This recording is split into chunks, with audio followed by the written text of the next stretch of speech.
morning, everyone, and welcome. I want to begin by extending my thanks to the University of Maryland, Baltimore President Gerald and his wonderful team for hosting us today and last evening. UMB continues to be a leader in professional education, research, and service to Baltimore and the state, and it is especially meaningful to gather here in an institution that exemplifies the public mission at the heart of the University System of Maryland, improving lives through education, discovery, and community engagement. Thank you again, President Gerald, for hosting us. As we begin the last board meeting of the academic year, I want to acknowledge the challenging environment in which we're operating. We are navigating financial pressures, an evolving policy landscape, entrenched polarization, and at what times feels like an unprecedented uncertainty. Tough decisions have been made, and they have not been made lightly. Difficult conversations have been had, and while they have not always produced consensus, they have kept us engaged, learning from one another, and focused on the issues that matter most to those we serve. Throughout this year, I have been encouraged by the resilience and dedication demonstrated across our universities.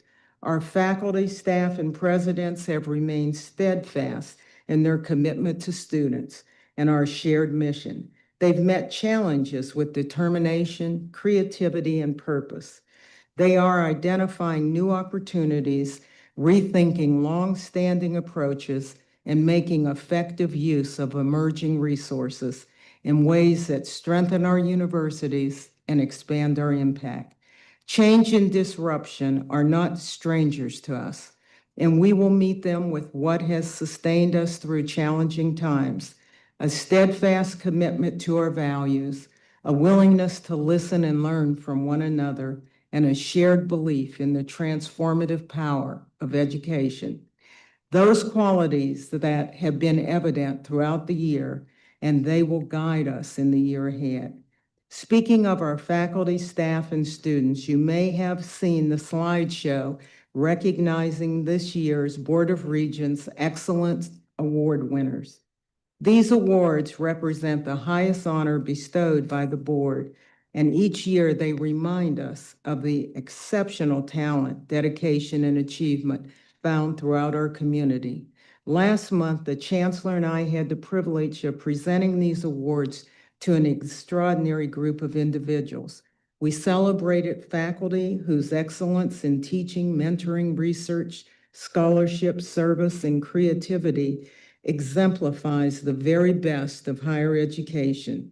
Staff whose passion and commitment advance our mission and strengthen our institutions.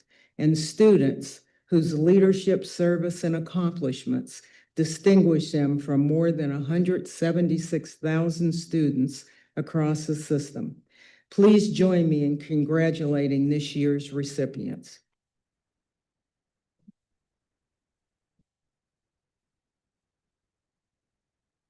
Before we begin today's business, I would also like to congratulate our spring 2026 graduates.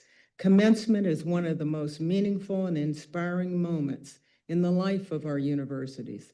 It marks the culmination of years of hard work, perseverance, and achievement, and it represents the moment when students leave our universities prepared to make a difference in Maryland, across the nation, and around the world. It's a powerful reminder of the purpose and impact of our work. This spring, more than 40,000 graduates crossed our stages. They stand as examples of excellence, determination, and the transformative power of higher education. Their accomplishments affirm the value of investing in our students, our institutions, and the future of our state. Thanks to the families for years of encouragement, sacrifice, and support. And thank you to system faculty, staff, and presidents across the system for your dedication and commitment to student success. Class of 2026, we are proud of all that you have achieved and look forward to the contributions you'll make in the years ahead. As part of the board's annual meeting, we traditionally say farewell to Regents completing their service and welcome those joining us. I will save my remarks of appreciation for later on the agenda for Regents Herr and Marani, but I do want to take a moment now and to recognize the new Regents. Sunny Bajaj will not be here this morning, but Regent Mazaj is the founder and CEO of DigiCap, a private investment firm focused on scaling companies and shaping the future. He is also a proud Terp, having earned his degree in economics from the University of Maryland, College Park. His term is effective immediately. Also here today is Dawn Moeller. Dawn, will you raise your hand? Dawn is a longtime Maryland public servant and communications leader who most recently served as Baltimore County Executive. He has also held senior leadership roles in Baltimore County Public Schools, bringing deep experience in public service, executive leadership, and communications. Regent Moeller's term begins on July 1st. He will join us today to observe. Although not here today, Lula Mahari will join the board as our newest student regent. She is a second-year law at the University of Maryland Francis King Carey School of Law and a graduate of the University of Maryland College Park, where she earned her BA in government and politics. Her appointment begins on July 1st. Continuing with transitions, this is the last board meeting for two of the system's beloved leaders, Senior Vice Chancellor Allison Wren and Senior Vice Chancellor Ellen Herbst. I want to take a moment to thank each of them on behalf of the board. Allison, thank you for your outstanding service to the system. Your leadership of academic and student affairs has been extraordinary and strengthened the system in many ways. Among your many accomplishments, you have expanded the system's early college initiative, launched a system-wide effort to advance prison education, strengthened our partnership with MHEC, and served as a tireless and effective advocate for higher education in Annapolis, often testifying on some of the most challenging issues facing our universities. You've had a distinguished career as both a faculty member and administrator, and I know you look forward to retirement and spending time with your family and golfing. The next chapter. Allison, may all of your drives be straight and your putts be true. Please join me in thanking Allison.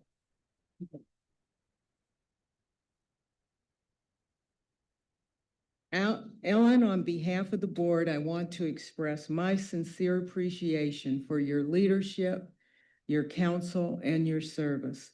Throughout your tenure, your experience across the corporate, federal, and state sectors brought a uniquely broad and valuable perspective to our work. Time and again, your insights helped guide us through complex issues and difficult decisions. Your ability to draw on lessons learned from a variety of settings enriched our discussions, informed our thinking, and strengthened the university's ability to serve Maryland and its citizens.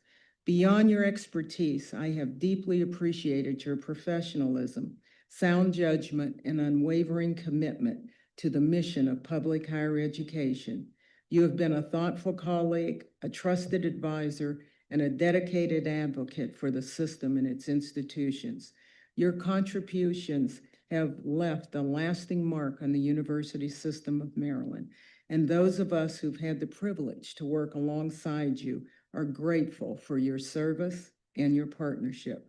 Thank you for all you've done. We wish you continued success, fulfillment, and happiness in the next chapter of your journey, and we look forward to seeing the many ways you will continue to make a difference. Please join me in thanking Ellen for her service.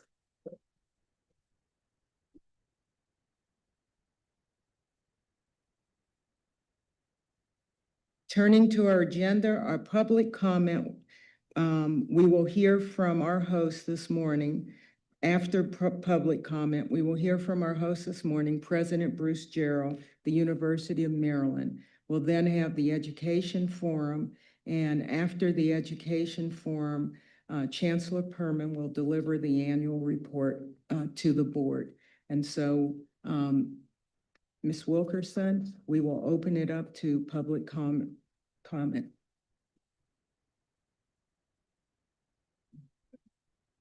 Morning. In accordance with the guidelines for public comment posted on the USM website, the agenda includes 15 minutes set aside for this purpose. We have 9 speakers this morning, and so we will modify our time. We have 9 speakers that have requested public comment. Given the number of speakers, we'll give each person 2 minutes to address the board. The first 4 speakers have asked to give remarks on The first 4 speakers have asked to give remarks on the USM Student Council and the policy work group assignments. And I'm going to go ahead and call them up individually. The first person is Mohammed Salih from University of Maryland College Park. Mohammed?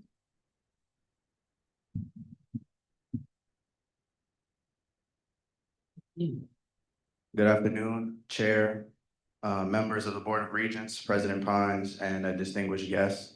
My name is Mohammed Salih, and I'm proud to serve as a Nuremberg Student Ambassador at the University of Maryland to testify regarding Agenda Item 1D. I'm here because protecting Black spaces matters, not simply because they serve Black students, but because they are places of learning, leadership, and belonging that strengthen this entire university. These spaces are essential to navigating university experiences for communities of color.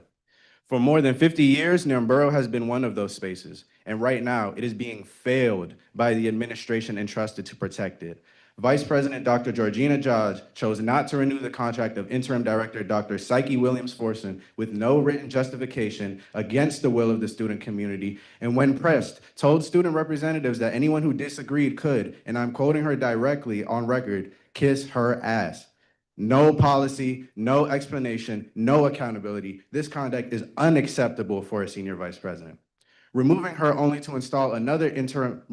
Psyche to install another interim director does not protect Nuremberg. It destabilizes it, which raises a question. If this decision does not serve the community, then whose interest does it really serve, right?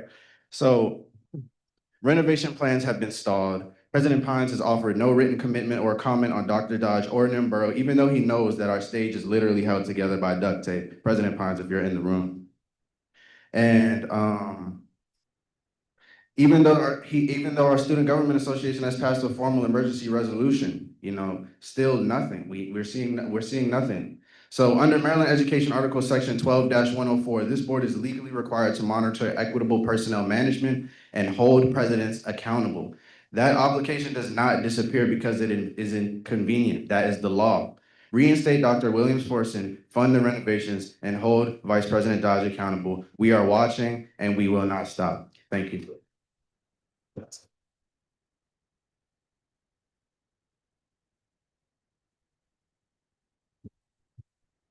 Our next speaker is Parvada Kurthisan, and she is with UMBC.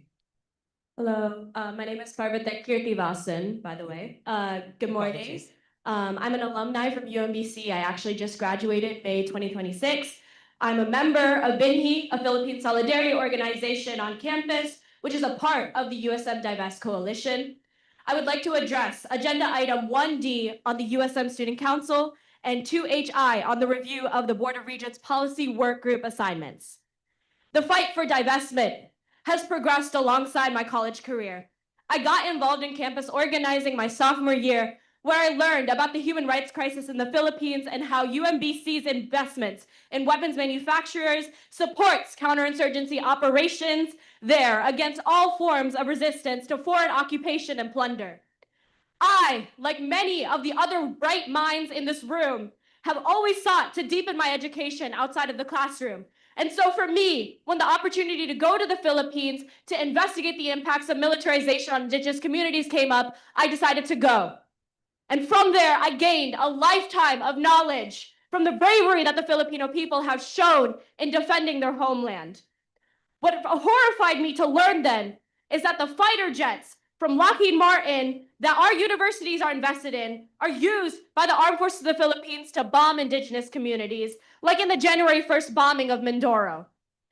Boeing missiles are tested on Philippine soil in US-led war games, shot in the middle of the night from civilian airports from farmland into farmland hundreds of miles away with no notice to the communities. Northrop Grumman even develops AI-guided missile systems, which are sold to the AFP to use ruthlessly against civilians in violation of international humanitarian law. All of these are weapons manufacturers that the USM regularly partners with. We still do not know the extent of your investment with these entities. The USM Student Council has made our position on what just and lasting peace looks like loud and clear for our schools. It's disclosing and divesting.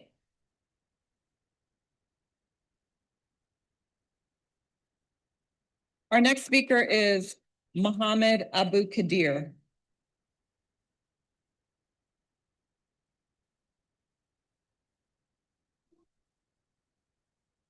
Hello, my name is Mohammed, and I'm speaking on behalf of the USM Divestment Coalition for Palestine, urging the USM Policy Work Group to legitimately consider the demands of the USMSC resolution, which will be read during Agenda Item 1D.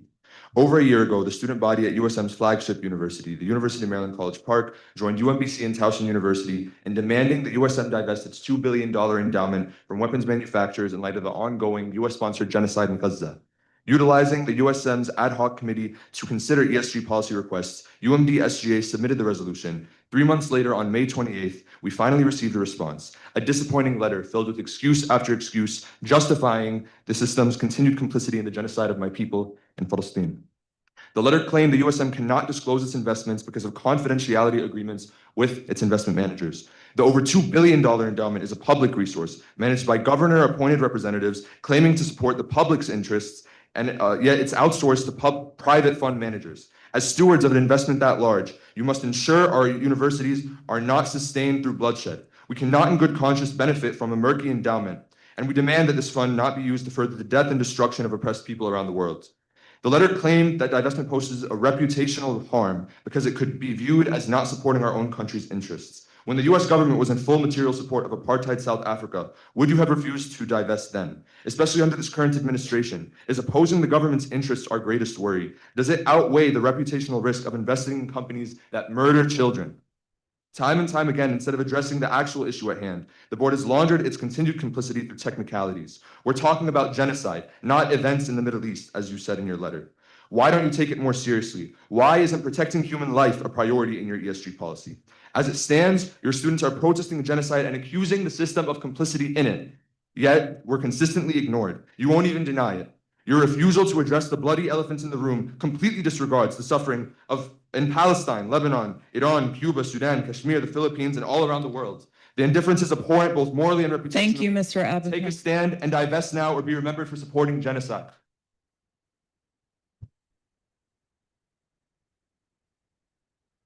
And our last speaker on this same topic is Arva Balu. Good morning. My name is Arva Bulut, and I'm a student here at UMB School of Social Work, speaking on behalf of the UMB Anti-Imperialist Student Union. I'm here to address Agenda 1D USM Student Council and 2HI review of USM Board of Regents Policy Workgroup assignments. Within the field of social work, we are taught to abide by a code of ethics and to pursue justice to enact social change in the world. How contradicting and shameful is it then that our pursuit of education is through institutions directly linked and profiting from the military-industrial complex? UMB is the only school in partnership with the Maryland Israel Development Center, which serves as a broker to bring Israeli companies to Maryland. They forge economic ties with weapons manufacturers and profit off military occupation and settlement expansion. Does the displacement of 1.9 million people due to indiscriminate bombings meet our ethics as social workers? How about the decimation of 81% of Palestinian infrastructure, including schools and hospitals, or denying access to aid and engineer starvation? Allow me to prompt you the answer, because I cannot provide you the luxury of therapeutic silence so many of our professors teach while Palestinian lives hang in the balance. I stand here today in solidarity with the Divestment Coalition to say we refuse to accept the system as is. When the USM invests its endowment in companies that contribute to the capitalist imperialist war machine, it makes liars of all of us partaking in this academic institution. Our university's partnerships with weapons manufacturers is entirely antithetical to the mission and values of our professions and to the stated missions and values of our institutions. I call on the Board of Regents to adhere to the recently passed USM Student Council resolution that demands the system disclose their investments and to divest our blood-ridden hands from industries tied to the war and human rights abuses.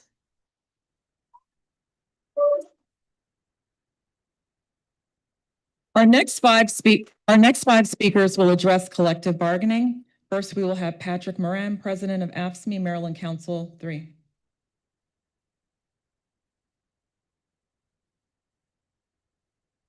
Morning, Chancellor, Madam Chair, and members of the board. My name is Patrick Moran. I'm the very proud president of AFSCME Maryland Council 3. With over 6,000 folks we represent in the university system of Maryland. Today, you all should be ashamed of your actions. Laying off university staff, the vast majority of whom, 80%, were in our bargaining units. We represent less than a third of the employees in the university system, and 80% of those layoffs came from our bargaining units. For years, we have sought to work with you, to partner with you. In these last two legislative sessions, university system leaders have touted our union contract, our partnership in Annapolis, and in April, when we met with you, Chancellor Perman, and asked about layoffs, your team said that we would not have any. The next week, without discussion or consultation, Bowie State began laying off AFSCME members. In your opening remarks, Madam Chair, you spoke of entrenched partisanship, increased partisanship. Well, you are creating that against working people. You at this table are creating that against working people.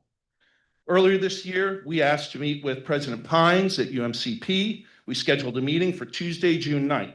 But before we could even have that meeting, we found out without any meeting, without any discussion, that you had laid off 70 AFSCME represented employees at University College Park.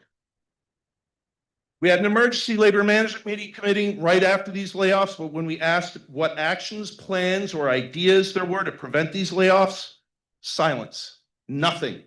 This is the brightest and the best in this state, and you didn't even have an answer for that, or an idea, or any ounce of creativity. It seems that our olive branches have been ignored, trampled on, and cast aside. Your silence is loud and clear. You have no intention of showing our union or our members any respect or decency. The lack of care, the lack of transparency, the lack of any thought about how these layoffs will impact students, and the lack of any effort to mitigate these layoffs is abundantly clear and evident. College Park announced record enrollment and record fundraising. Bowie State has been touting their largest endowment ever. The governor's office and General Assembly agreed to increase funding to the university system this year. You have more than $1 billion in various reserve funds and endowments. Mr. Moran, we've reached time. Yes, thank you. And I'm going to continue. Thank you. Just this morning, Senator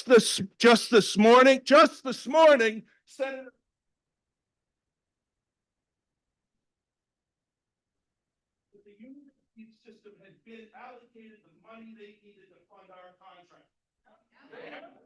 The legislative session, the legislature had been giving the money to the university system of Maryland, but you still refuse to respect our contract. Before laying off AFSCME members, you didn't look at cutting any of the costly contracts you have with vendors. I asked you, any of you college presidents, if Johnson Controls had a contract with you to do plumbing work, would you cut the contract after they did the work? Would you cut the basketball coaches or the football coaches pay after you have a contract with them? No, you wouldn't. No. So why are you taking it out on the backs of working people? Shame on you. Shame on you. Bravery. It is not in this room. It is with these people here. Do the right thing. Fund fund the contract and treat working people that work for you and do your work for the students every single day at the University System of Maryland. Thank you and good day.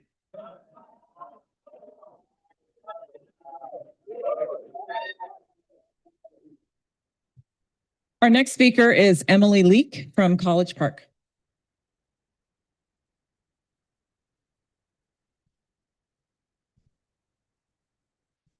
Good morning. My name is Emily Leek.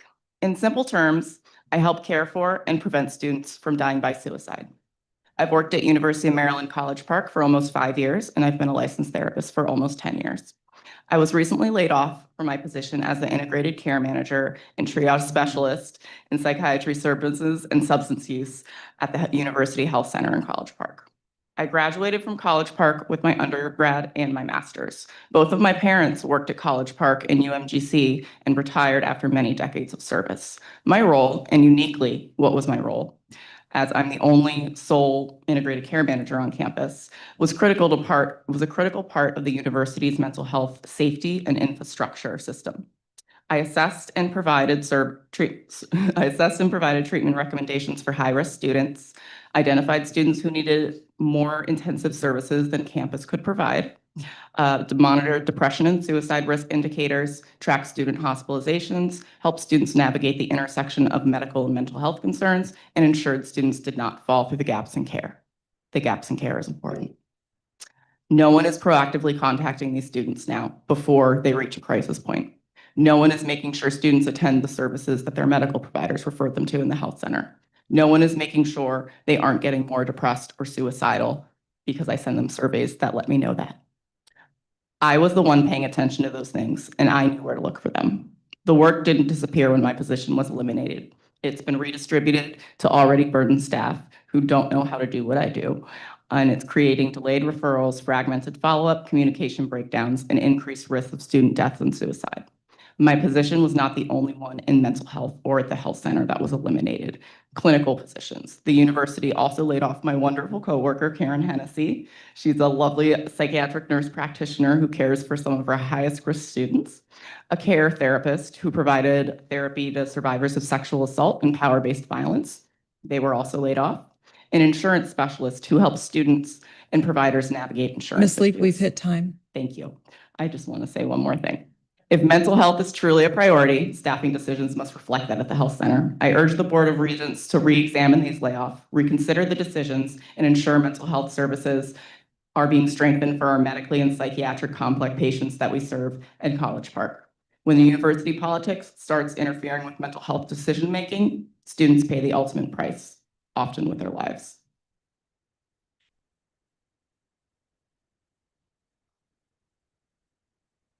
Our next speaker is Karen Hennessy from College Park. Karen Hennessy.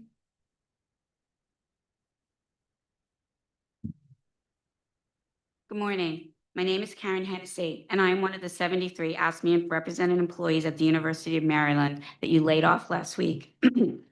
For the past 6.5 years, I worked at UMD's Health Center as a psychiatric nurse practitioner. In my role, I evaluated both undergraduate and graduate students who presented for medication management. As part of their treatment plan, I assessed the needs of their other mental health services and campus resources that would best support each student's mental health, as well as their success at UMD. My colleagues and I often collaborated to ensure best practice. We built rapport, support, and trust with each student because they were sharing their stories, their fears, and their vulnerabilities. Many of these students are very mentally ill. I worked for years as a nurse practitioner caring for children with cancer, and then returned to school again to become a psychiatric nurse practitioner when I realized how hard it was to find psychiatric providers. When I was hired at UMD, I told my family and friends that I had found a dream job. But now my dream job has been taken away from me. I am devastated and heartbroken by these layoffs. I love the work that I did, and there is real grief for me in the loss of my job. I never had any chance to say goodbye to my patients. I have not stopped worrying every minute of every day since my layoff that my patients that trusted me with their story and with their mental health care now think that I abandoned them. It took a lot for many of these students to seek any sort of help in the first place, and now they're going to have to start all over again with a stranger that is their provider and without any understanding of why they have to do this. UMD has said that the mental health care of our students was a priority. But how can they say that it's a priority when 3 of the 4 people laid off at the health center were mental health clinicians that all played a vital role? How can they say that they care about our students when they've taken away those of us who care for them?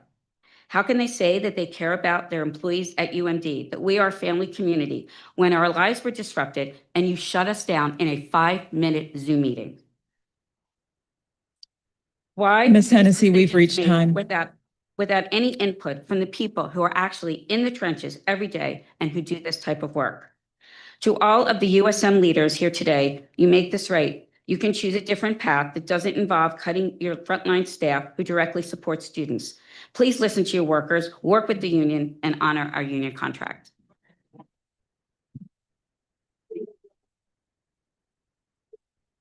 Our next speaker is Jonte Thomas. Good morning. I'm Victoria Kelly. I am standing in sharing remarks with you from our local 1297 president, Jonte Thomas. He had a medical emergency. So our union is outraged about the decision to lay off 14 of our union colleagues. I'm from Bowie State University. We, alongside our students and our faculty colleagues, are the heart of Bowie State University. When I look around Bowie State campus, I see colleagues on the grounds crew, mowing lawns, weeding, and making sure we have a beautiful campus where our students can move around comfortably. I see my friends in facilities making repairs around campus, building our office spaces to help save our school money, and fixing any number of problems so Bowie's campus is accessible and safe. I see our colleagues in academic advising, helping our students navigate big decisions from which courses to take to where they may want to switch their majors. I look around our school and I see hundreds of ways that our colleagues are a part of supporting our students and supporting the mission of Bowie State University. And I know none of this would be possible without us. With these layoffs, you are asking some of our lowest paid workers, who are not the reason Bowie is facing a budget problem, to pay the highest price, their livelihoods and their careers. You are telling Bowie students that their campus experience and their success doesn't matter by cutting the physicians who work directly with them. In the last few years, Bowie has had a major fundraising success and record donations. But at the same time, you continue to waste money on costly contractors and consultants, even though much of this work can be done in-house. Our union and Bowie State leaders could be working together to figure out cost savings and protect the mission and the legacy of Bowie State University as Reached time. HBCU. But instead, you chose to pursue layoffs. This is unacceptable. Reverse the layoffs and stop messing around with our livelihoods. Our students deserve better.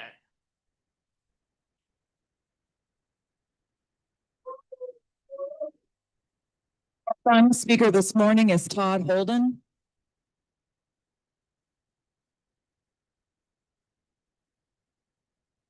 Good morning. My name is Todd Holden, and I am the president of AFSCME Local 1072, which represents over 4,000 workers at the University of Maryland College Park, Global Campus, Shady Grove, and various extension centers throughout the state. First, you tell us you cannot afford to give us the raises that our union negotiated and that are outlined in our union contract. Then you tell us that we cannot afford to keep the full-time staff we have here at our universities. In fact, the real problem is that you have misunderstood your priorities, you are mismanaging your funds, and you are mistreating your workers. This is not a moment of budget crisis. Our raises were funded and explicitly provided for by the Maryland General Assembly during this past legislative session, and Senator Ferguson confirmed that. The state provided $35.7 million for general salary increases for the university system in Maryland, and the funds are there. The USM is choosing not to fulfill its obligations to us. The more than 6,000 people who make our universities the great institutions that they are. What we actually cannot afford is to lay off a single employee in a university system that is already chronically understaffed while it still has a bloated and overpaid middle and upper management. What we cannot afford is to disrespect the thousands of housekeepers, maintenance engineers, academic advisors, and every other person who keeps this university running. And what we cannot afford is to lose the trust of our students who come to our university seeking a world-class education, but aren't able to have the campus experience they deserve because we don't have the staff to do it. Dumping hundreds of millions of dollars into athletic facilities, executive salaries, and subcontractors while insisting you cannot afford to give us raises or job guarantees is not good for students, it's not good for staff, and it's not good for our universities. Invest in people, treat us with dignity, rescind the layoffs. Follow through on the union contract that you signed.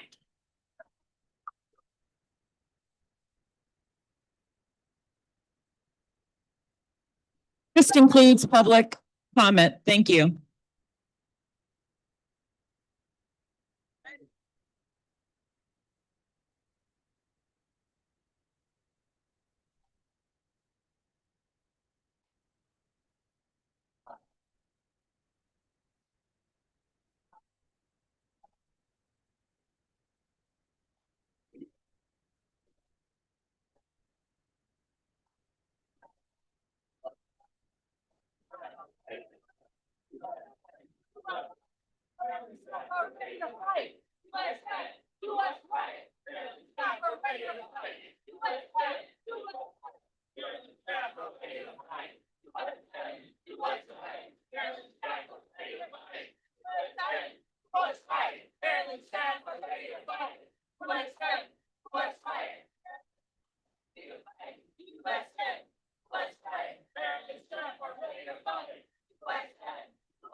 We will now hear from President Bruce Gerald.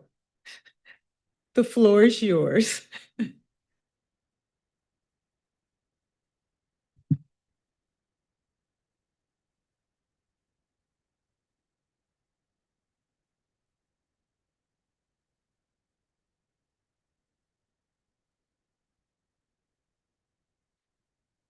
I'd like to welcome all of you to UMB. My timing and presentation is, of course, impeccable, so thank you for that. I thought that it might be a good place to start to show you a brief video about UMB and the origin of UMB, since it's a confusing place up here. And so maybe we will start with the video and then I'll make a few comments. So, Alex? Why is our brand so complicated, and what's the deal with the hospital? Well, let's start with the name. What's in a name? Juliet only had to fret about why fate made Romeo a Montague. We have a much bigger problem: how to help people navigate a sea of alphabet soup. Things started off simply enough. After the Revolutionary War, the new state of Maryland needed doctors. So John Davidge, Nathaniel Potter, and some others convinced the legislature to charter in 1807 the first public medical school in the United States, the Maryland College of Medicine. Things grew quickly, and the enterprise was rechartered in 1812, the University of Maryland. Along the way, other schools were added, all eventually named the University of Maryland School of something or other, and other colleges popped up around the state too. One of them, the Maryland Agricultural College, also grew very fast. In 1920, the two merged, so the collective University of Maryland had undergraduate and professional schools in Baltimore, and mostly undergraduate schools at what would become known as the University of Maryland College Park. Now, that lasted about 50 years until the legislature made a course change.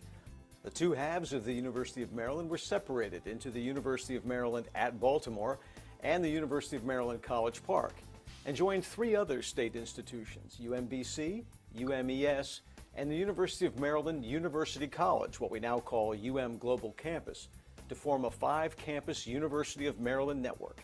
In 1988, the soup became a stew when the General Assembly added all of the former teaching colleges, Frostburg, Towson, Coppin, Bowie, and Salisbury, and later some academic centers to form the University System of Maryland. But what about the hospital? How does that fit into things? Well, jumping back 201 years, things were going gangbusters for Davidge, Potter, and all those other doctors. But to really teach medicine to its fullest, they needed a hospital, a teaching hospital. So they pulled together their own money, about $14,000, and built the Baltimore Infirmary. With 60 beds, it was the first hospital built by a medical school in the U.S. As it grew, it became known as University Hospital and included staff from the University Hospital Training School for Nurses, what we now call the School of Nursing, in 1889. Now, nearly 100 years after that, in 1984, the business of running an enterprise like the University of Maryland Medical Center became infinitely more complicated. So, once again, the legislature stepped in, this time to privatize UMMC, but requiring it to remain a teaching hospital. Practicing physicians are all on the university's faculty. In 1996, the deal was reformed again, creating the University of Maryland Medical System, which now includes 11 hospitals and more than 150 healthcare locations all across the state. Oh, and that iconic symbol we share with the medical system, the Davidge mark, that was adopted as a shared branding element in 2011. As then President, now Chancellor Jay Perman said, the move celebrated our close partnership with the hospital and reinforced a clear, unified brand of the people we enroll, employ, and serve. We recognize that our critical partner in accomplishing so much of what we do is the medical center. The medical center has always been part of the family. We've been part of that family. We need to look alike. At the same time, Perman changed the brand name of the University of Maryland, Baltimore to just University of Maryland. And a descriptive line was added declaring it the founding campus. The names of the schools were made uniform, the University of Maryland School of Social Work, Medicine, Dentistry, and so forth. 5 years later, a survey showed the founding campus tagline didn't resonate with anyone, so it was dropped. People also told us that leaving Baltimore out of our name showed a certain lack of local pride. So, once again in 2017, and for the last time, at least at this writing, our name was changed back to the simple and straightforward University of Maryland, Baltimore, leaving the names of the schools just as they are. Now, what's in a name? As it turns out, more than 200 years of history. UMB history. Our history.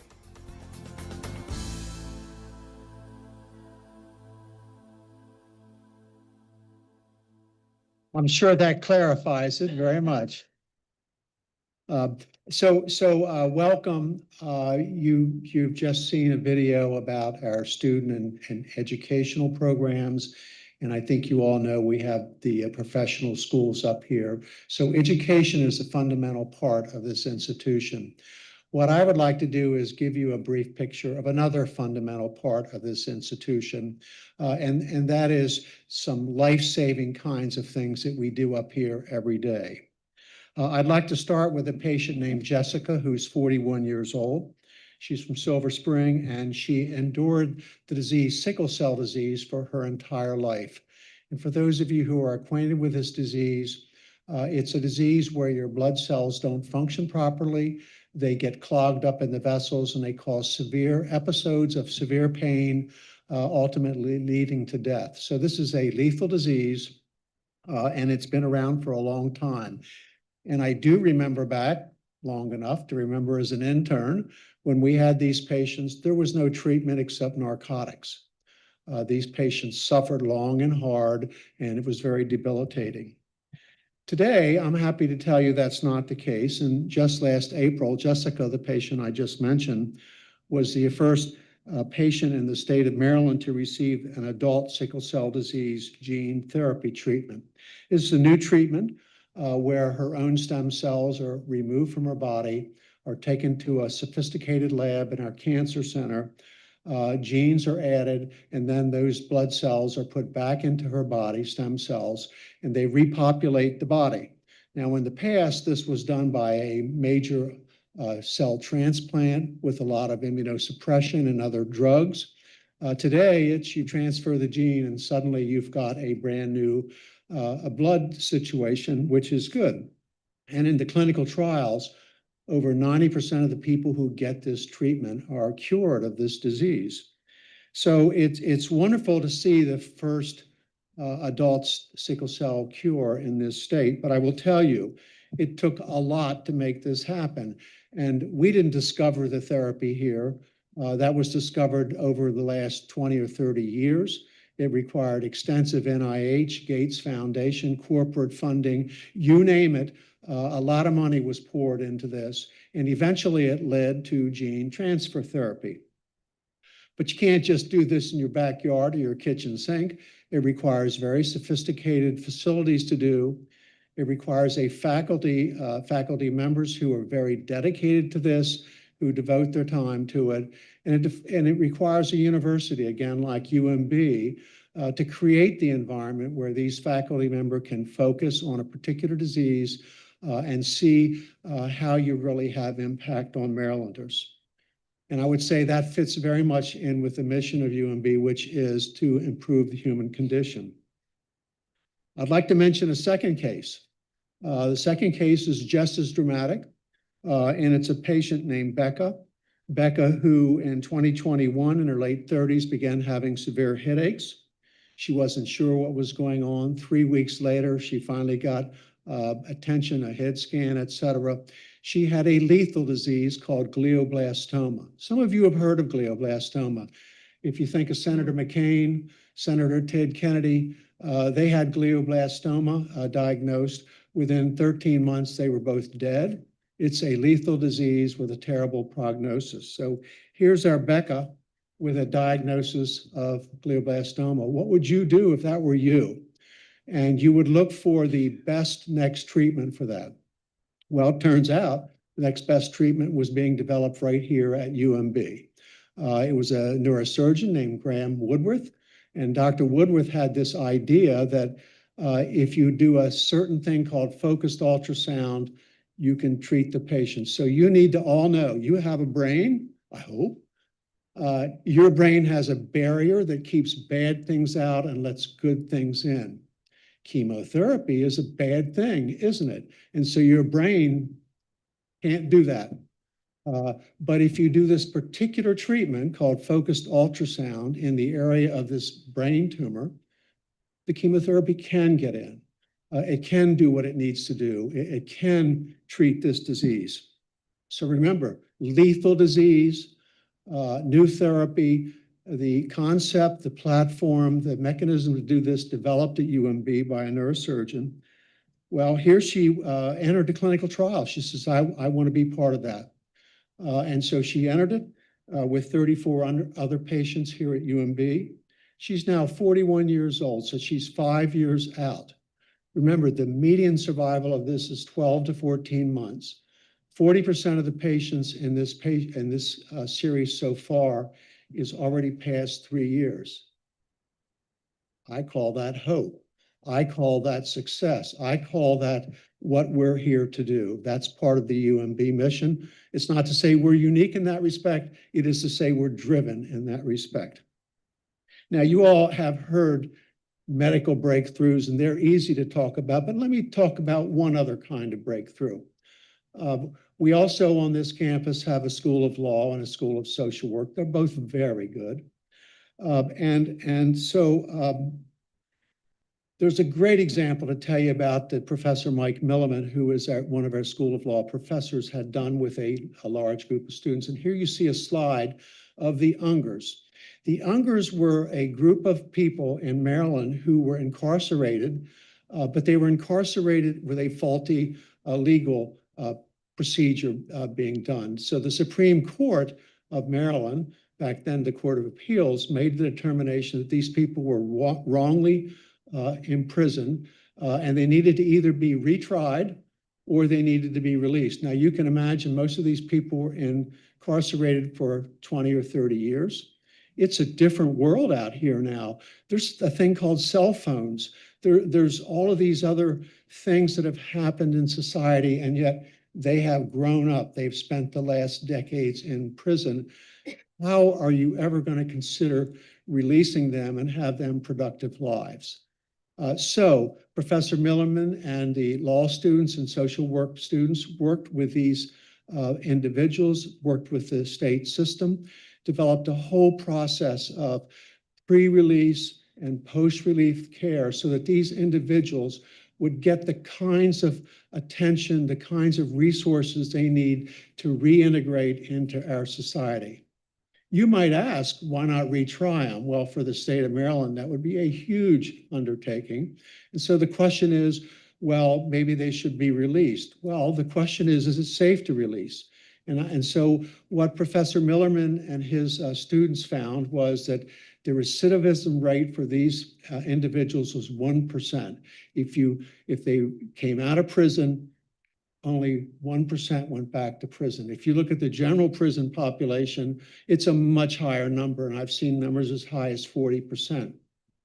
So you proved that you could do this. You have a whole new precedent for the way to treat individuals who have been incarcerated for many years. And again, remarkable kind of outcome from a university that cares about the human condition and is focused on doing things that are not just education, but our service, our discovery, our changing lives. So with that, I want to stop. I just want you to, when you think of UMB, don't just think of the students, don't just think of the research, think of the commitment to patients and individuals in this state that need our attention. So with that, I will stop. I thank you for your attention. I'm pleased to welcome you to UMB, and I will turn the meeting back over to Chair Gooden. Thank you, Chair Gooden.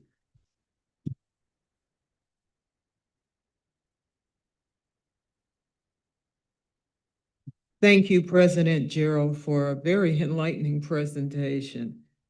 I especially like the video. Today's education forum focuses on something that matters deeply to all of us, telling the story of the University System of Maryland. Our university system transforms through education, research, innovation, and service. It prepares the workforce that powers Maryland's economy, advances discoveries that improve health and quality of life, and serves as anchors in communities across our state. Yet the impact of our work is not always fully understood, much as President Gerald just pointed out, by those outside of the universities. This branding campaign represents an important effort to more clearly communicate who we are, what we do, and why it matters. By telling our story more effectively, we can strengthen public understanding of the system's value and the many ways our universities contribute to the success and well-being of Maryland citizens. Regent Ganella and Vice Chancellor Sandler will lead today's education forum. Jeff, the floor is yours. Thank you and good morning. And I too appreciated the video. It's excellent backdrop for this particular presentation. And in regular fashion, I could have just let you do the introduction because you covered most of it. However, I'm going to quickly turn this over to Michael Sandler, but I thought it would be helpful for particularly the newer regents to have a little bit of background and context as to how we got to where we are and the results that Michael's going to share, just a little bit of the history. So immediately following the implementation of the strategic plan and recognizing some of the national headwinds that we were facing and higher education was facing, the board established a marketing and branding working group, which I had the pleasure of chairing. It involved a number of regents, including Regent Leggett and Regent Fish, communications and marketing professionals across the system and with each of the individual institutions. And what we were charged with doing, as I mentioned, there were a number of headwinds facing higher education. There was a reputation challenge. Confidence was down. Many people believed that higher education was going in the wrong direction. There were concerns about affordability and return on investment, all that everyone here deals with on a day-to-day basis. We wanted to determine if we were facing here in Maryland and with the University System of Maryland those same headwinds, or to what extent. We also wanted to work to, as the chair mentioned, increase awareness of the system and educate targeted constituencies about who we are and what we do, and also to define and promote the value of higher education broadly, and certainly also the impact of the University System of Maryland. So we engaged in this effort. There was significant amount of research done, significant amount of listening done, and proactive outreach with various constituencies within the system, within the state, to help develop a multi-phased campaign focused on telling our story and doing a better job of promoting the impact and the value. So why have a brand? Certainly a brand tells people who you are and why you matter. And we wanted to do a better job of that.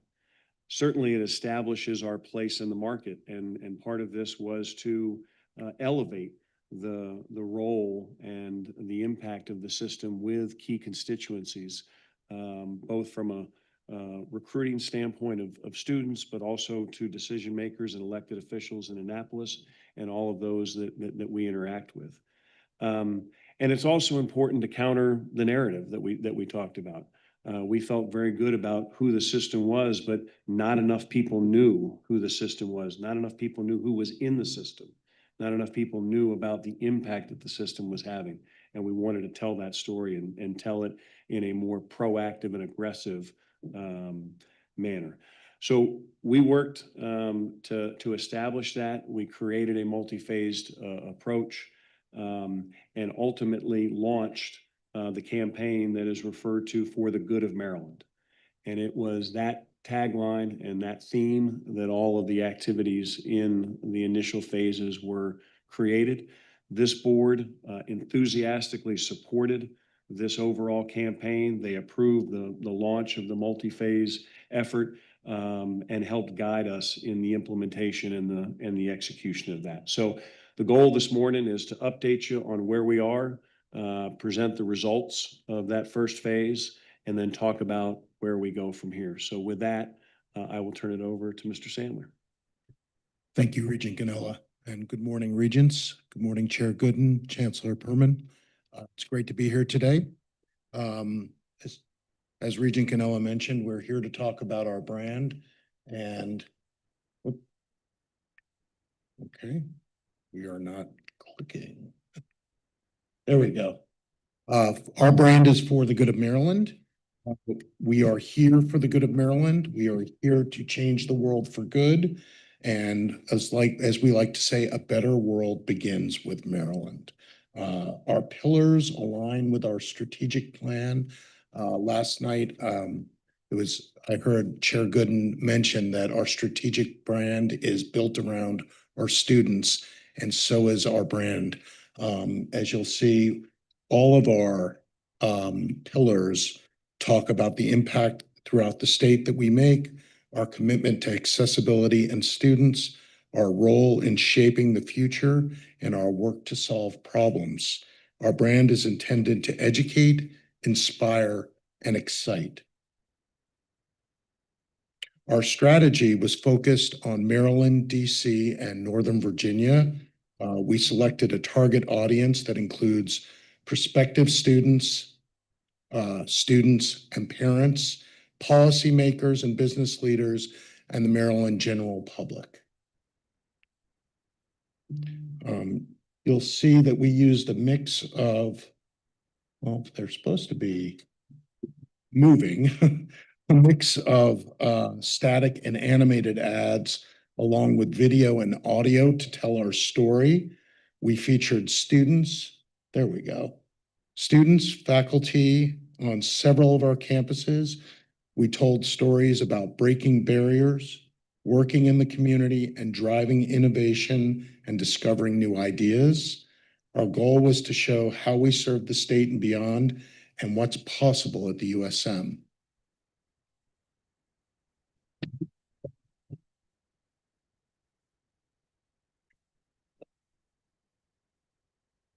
You'll see from this video here that Carla is a terrific example of how access allows someone to earn a degree and continue to serve their community. My major is early childhood education, and this program has allowed me to teach in the same county that I grew up in, and I found it very rewarding to give back and to be able to serve my community. I feel like I am giving back to the students what they need or what I needed from my teachers when I was little. That's what I love about teaching.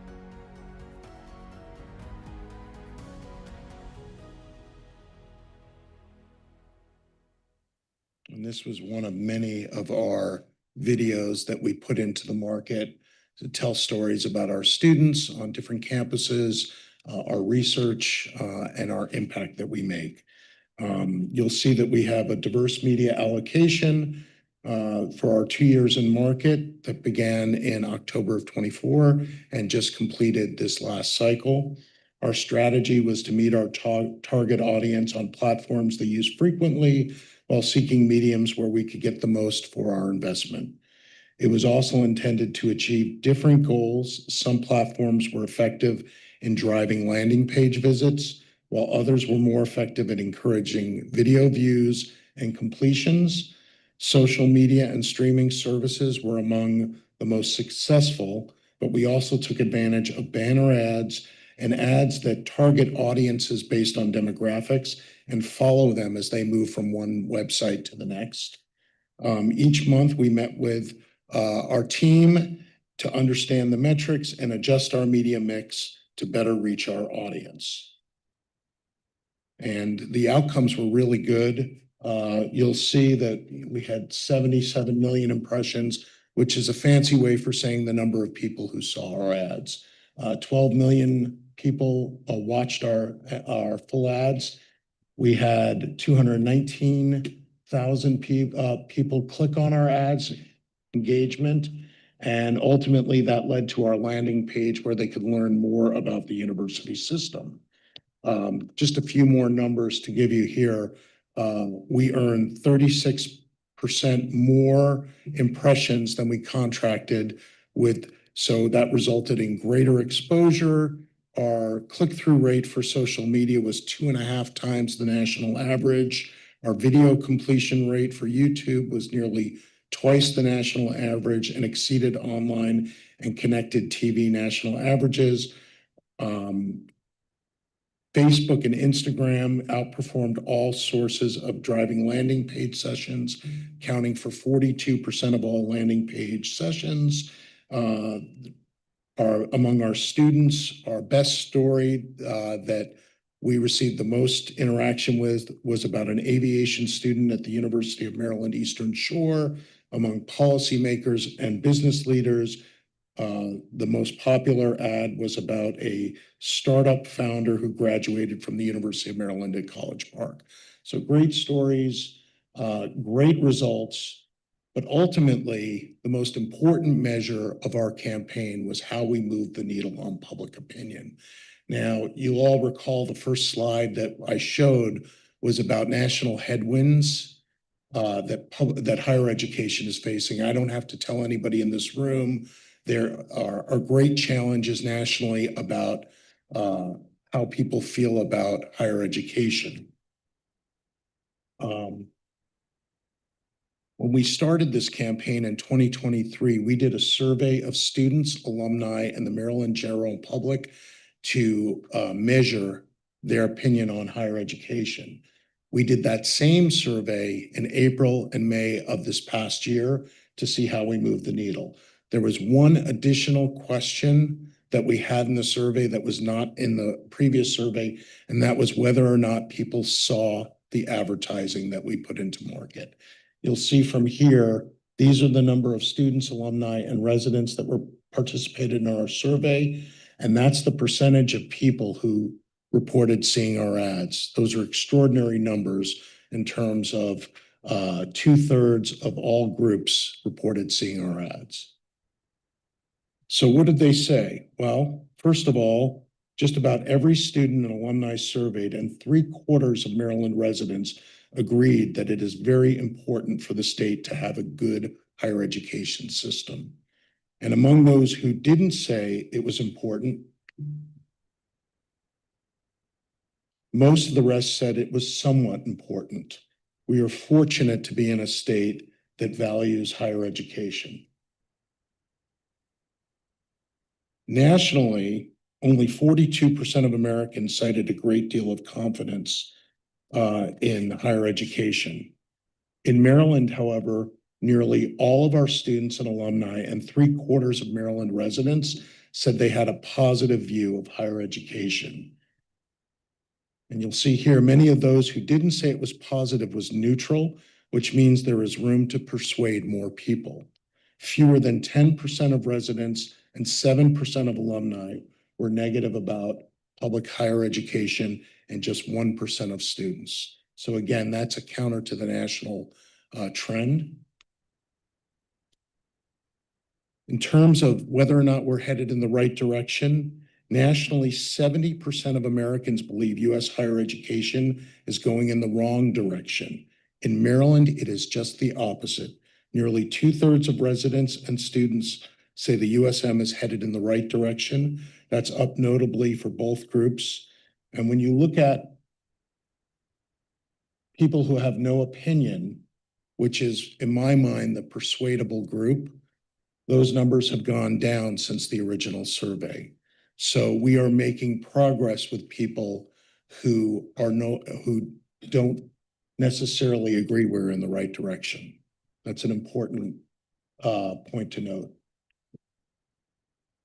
Here's the most tricky topic of all, views on affordability. Everybody knows that when asked about higher education, the first topic that usually comes up is affordability and return on investment. So without question, that is the most complicated issue. Nearly every poll that cites declining views on higher education centers on affordability. Nationally, 80% of Americans say colleges are doing a fair or poor job of keeping tuition affordable. But here we have 1/3 of residents and students say public higher education in Maryland is more affordable than in other states, and that's up from 1/4 of students and residents in 2023. We still have work to do here, but we are making progress. As you'll see, we're seeing a decline in those who say about the same. So again, progress. I'm going to go through a couple more data points, but I'll do that a little more quickly because I think these were the most important. But you'll see most people believe higher education is accessible in our state. Those are really good numbers. Most people recognize the impact of USM research. We have very strong numbers from all groups, and it's an important message right now, given new federal policies that affect research funding. This is a very important slide too. More than 80% of all three groups agreed that we are a good investment for the state. That's an important message right now that we need to make sure people know. And here we're making progress with students as they see the value of being part of a system. That's something that I think they're every day seeing more and more of, whether it's the facilities they use, whether it's the research that's conducted, or whether it's services that people receive across our campuses. Being part of a system matters, and the students are starting to really see that. So, key takeaways. The USM is viewed positively by all three groups that were surveyed, and that outlook is improving. Public opinion in Maryland contrasts greatly with the national narrative, and the campaign has been effective in telling our story. One thing I will say is that we must continue to do this, because if we don't tell our story, someone else will. What's next?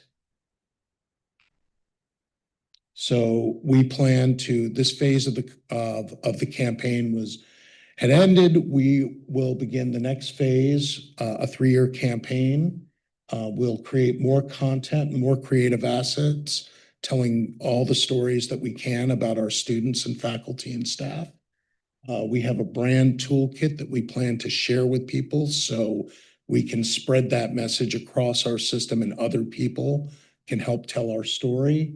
And we plan to infuse our brand messaging across the system in other ways that we do it. And I'll give you a couple examples real quick. As you'll see, we're getting our message into our annual report.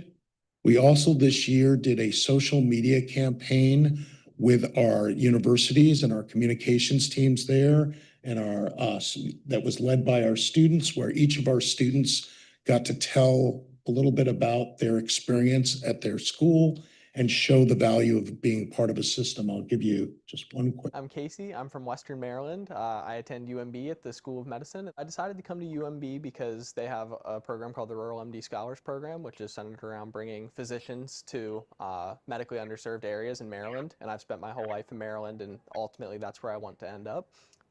So I thought that UMB offered a really unique combination of both cutting edge medical education while also focusing on something that I'm particularly passionate about, which is rural medicine. UMB's been really helpful to me, both financially and support wise. I felt very supported while pursuing my MD degree through both my scholarship for the Rural MD Scholars Program and also through the really top-notch advising that we have in the Office of Medical Education. UMB was the perfect choice for me because it allowed me to stay close to home and also offered a unique program that was specifically aligned with my career interests in serving underserved populations. And one more. Hi, my name is Anna Hildebrand, and I'm a PhD candidate at the University of Maryland Center for Environmental Science. I'm studying methane, which is a really potent greenhouse gas, and I'm interested in how that cycles through aquatic environments like the Chesapeake Bay or even the bottom of the ocean. Through my time here, I've had the opportunity to lead a local research cruise on the Patuxent River, co-author a paper as a result of a graduate class that I was in, and even have the opportunity to explore the bottom of the ocean in a manned submersible off the coast of Oregon. These experiences have fundamentally shaped who I am as a researcher, and I hope that my work will inform our understanding of carbon cycling in aquatic environments, which will ultimately lead us to a healthier future.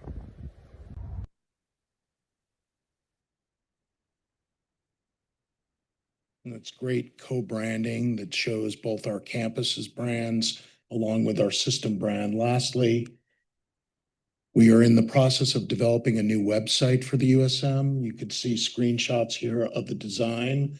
This is still in development. We hope to launch this in the fall, but as you can see from the website, it will be more visual. It will focus more on storytelling, and it will help really get our message out there. So I'll just end by saying a project like this doesn't happen without the support of many people across the USM. We are fortunate to have great colleagues both within the USM and at our universities who have contributed to this project, serving as part of our work group that Regent Ganella mentioned, in focus groups, helping develop the sample pool for our surveys, and working together with us on content and the campaign. Finally, we are fortunate to have a board and chancellor who have the vision to initiate this project and see the value in telling our story. Thank you. Thank you, Michael. And I'll just make one final comment on that particular point and the co-branding reference that he made. One of the challenges that the work group had, and one of the challenges that we faced with this campaign was making sure that we created a brand and executed a campaign that was to benefit the system, at the same time, be a resource for the individual institutions and not compete with their individual brands.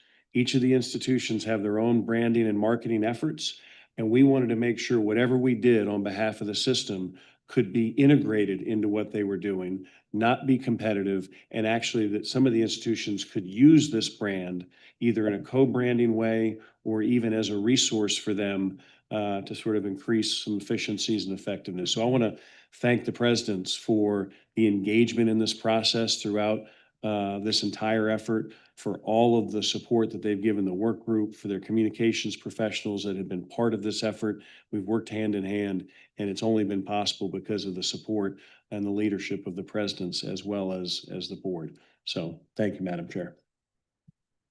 Thank you. Do we have questions or comments for Mike or Jeff? Bill? Thank you. We have a research and economic development committee that is engaged right now in trying to identify really important and impactful research projects across the system. So I noted in the presentation that one of the objectives in the next phase of the campaign is to create more content and creative assets to tell our story. So my suggestion would be to find some of these research projects that have a lot of public interest and incorporate those into the plan. I think that's a great idea. That's a very good Mike, you idea. can take a note. And we are working with Vice Chancellor Masucci on doing that. Good. Thank you. Other, Anwar? Yeah, thank you for the very good presentation. I really liked it. My question is the survey which was done, what was the sample size and where were the people who were surveyed? Sure. So we sent the survey to all student. Is it on? Go ahead. Yeah, we sent this, working with the vice presidents for student life on our campuses. So thank you, presidents, for their help. We sent it to every student that attends the USM. We sent it to all alumni of the USM, and we sent it to a sample of Maryland residents. And I think the sample size was somewhere along the lines of 1,200 students, 1,500 alumni, and about 1,500 Maryland residents.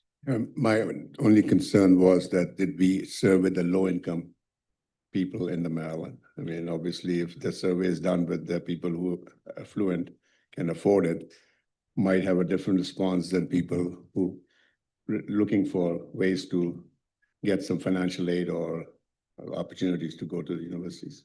I think, I mean, it's an excellent point. I mean, we utilized sort of experts in public opinion research to design the survey and to do some of these screenings that you just referenced. We can certainly go back and ask and make sure that they feel that they covered a broad range of constituencies, but the goal was to make sure that we covered and that all constituencies throughout the state, throughout alumni, and throughout the students were represented. But we can certainly go back and take a look at that. It's a very good point. Tom? Yeah, thank you for the presentation. As a follow-up to Emily's question, when you broke those three categories down, alumni, students, and general, I was just curious, were there material differences in those various cohorts with respect to how they view higher ed? I mean, obviously the numbers weren't exactly the same for each group, but overall, there was general support in a lot of the categories. They were similar. I think there were some questions where the residents were a little lower than students and alumni. There were some questions where the alumni were lower than students and residents. But overall, I think the trend was they were in a similar direction. Well, let me ask you just to follow up, because Jeff, you may be able to color this because you're very aware of political polling and trying to get cross sections that give you a representation. when you did this and you skewed it with alumni and grad and students and then other, why wouldn't you just take a broad sample of Maryland in general? Why was it skewed towards those who had personal experiences? Oh, with the we school? did. One of the sample groups was just a group of Maryland residents, 1,500 of them. Yeah, I know that, but all the results were mixed together, right? No, No. we They skewed broke them out individually. among residents, among students, and among alumni. Yeah, okay.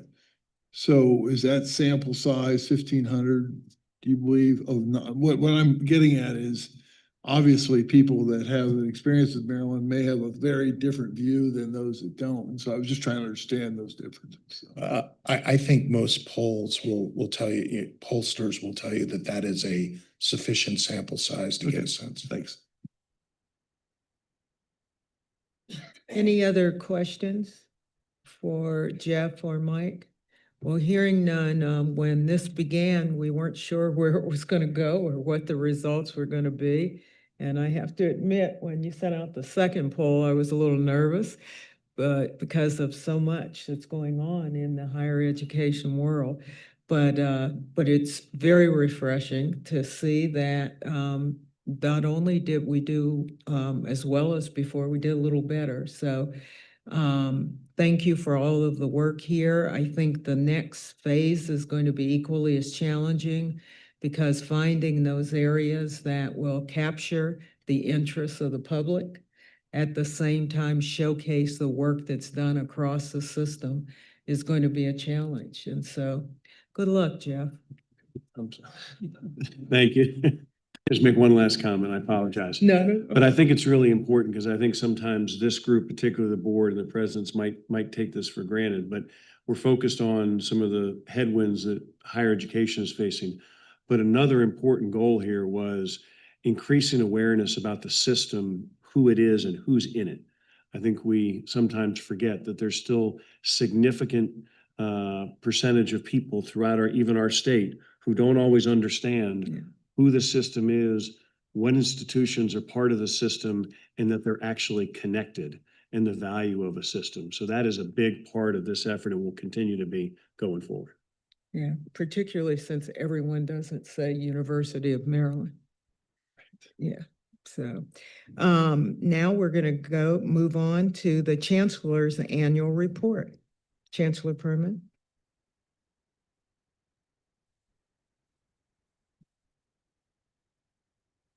Thank you very much, Chair Gooden.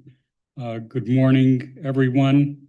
I stand in front of you, as you saw, as the creator of the tagline Founding Campus. That's why I stay out of marketing. Regent Moeller, we're delighted you could join us. Welcome. Before I talk about our universities, I need to talk about one of their leaders. From the moment Darlene Brannigan Smith accepted the interim presidency of Frostburg State University during a difficult transition, yes, she was all in. She attended virtually every campus and community event. I've seen evidence. She did it joyfully. She fought for more resources and recognition for her university. She took enormous pride in the school and its people. Frostburg State is a special place. It's hard to leave, but I did promise Dr. Smith that she could leave once we found the right person to succeed her. And as you know, we have.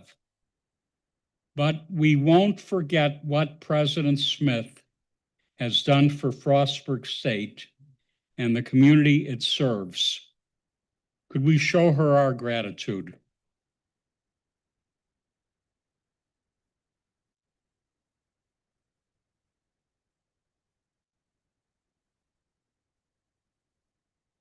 So this is the end of the academic year, and I want to talk about the class of 2026.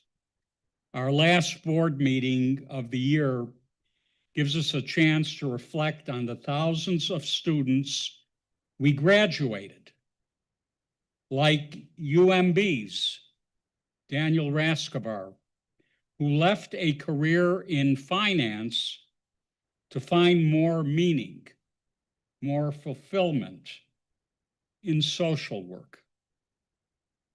UMGC's Lisette and Jason Garcia, a mother and son who started their college journeys at different times, but finished on the same commencement stage together.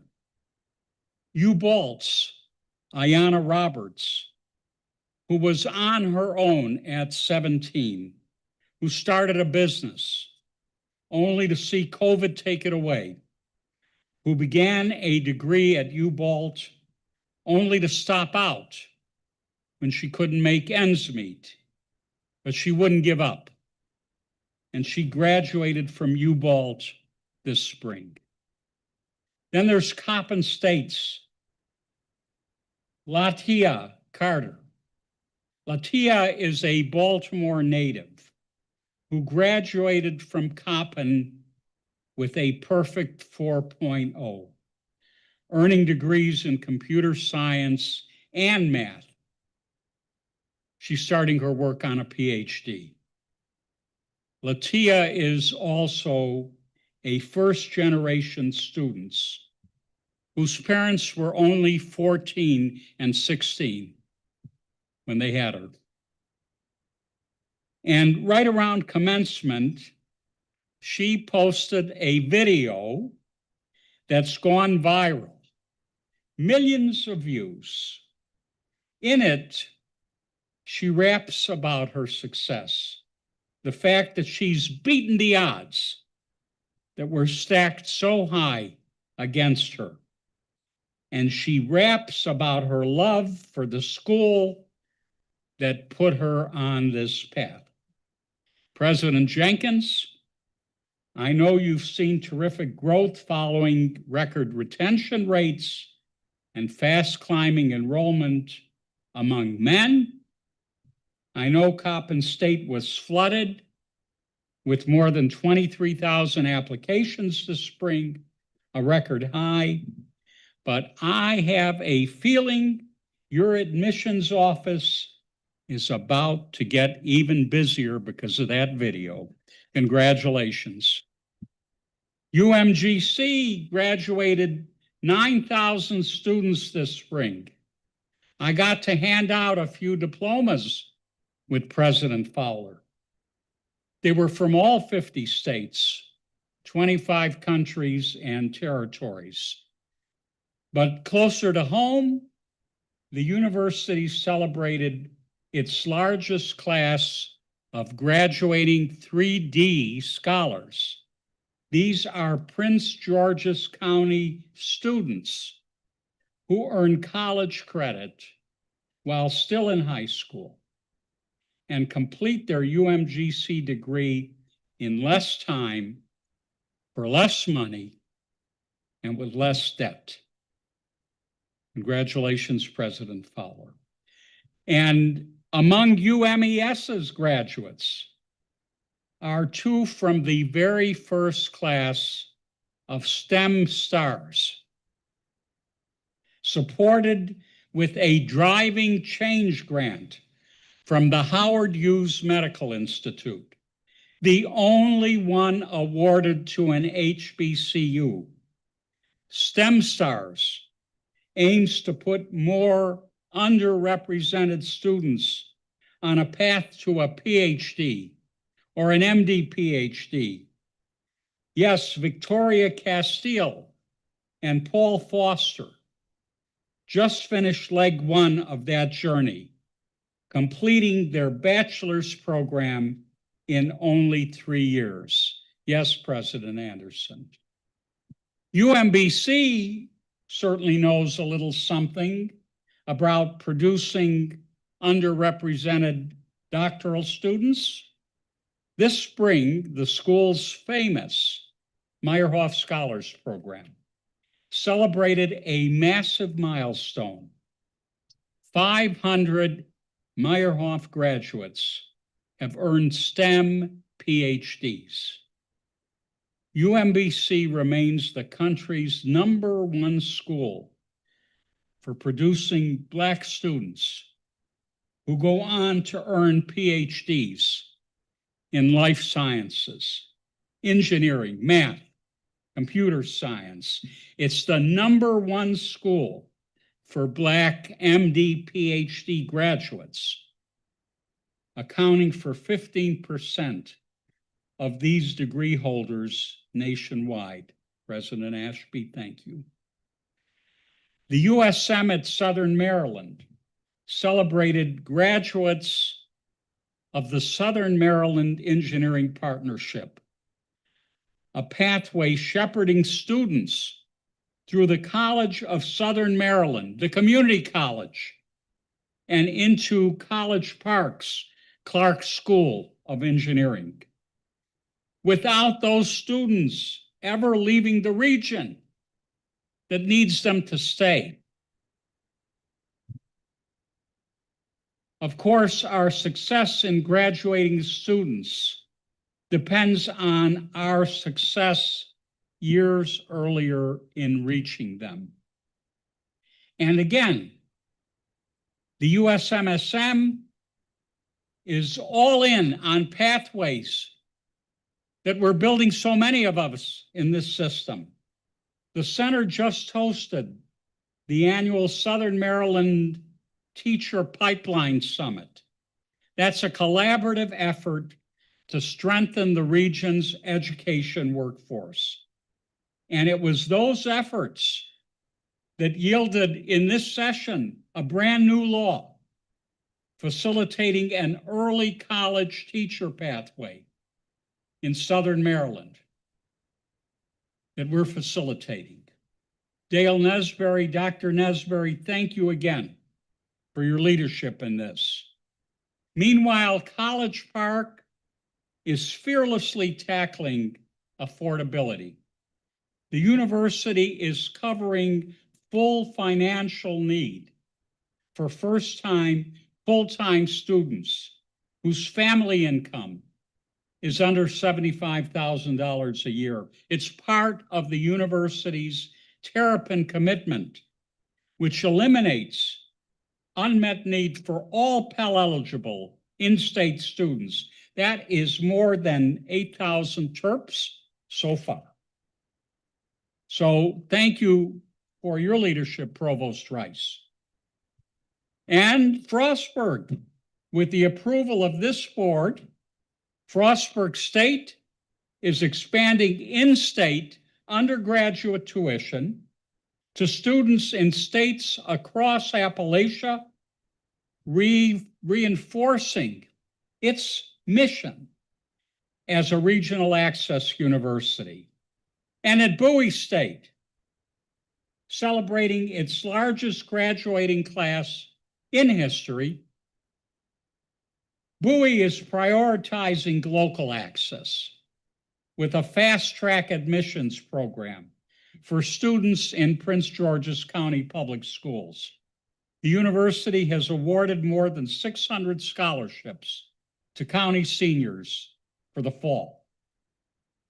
And BSU is using its historic funding success to focus long-term on affordability and on aid. With the BSU Bold campaign raising more than double its original goal, Bowie State will use compounding endowment growth to fund future scholarships. Thank you, President Rowe. And at UBalt, it's a destination for U.S. service members and veterans. Benefactors Bob and Renee Parsons gave nearly $4 million to the Bob Parsons Veterans Center and Veterans Advocacy Clinic to serve the military learners who've served our nation. The number of veteran and military-affiliated students supported by the center is already up 10% over last year, and among small schools, UBalt ranks in the US top 10 for its programs helping military-connected learners succeed. Congratulations, President Schmoke.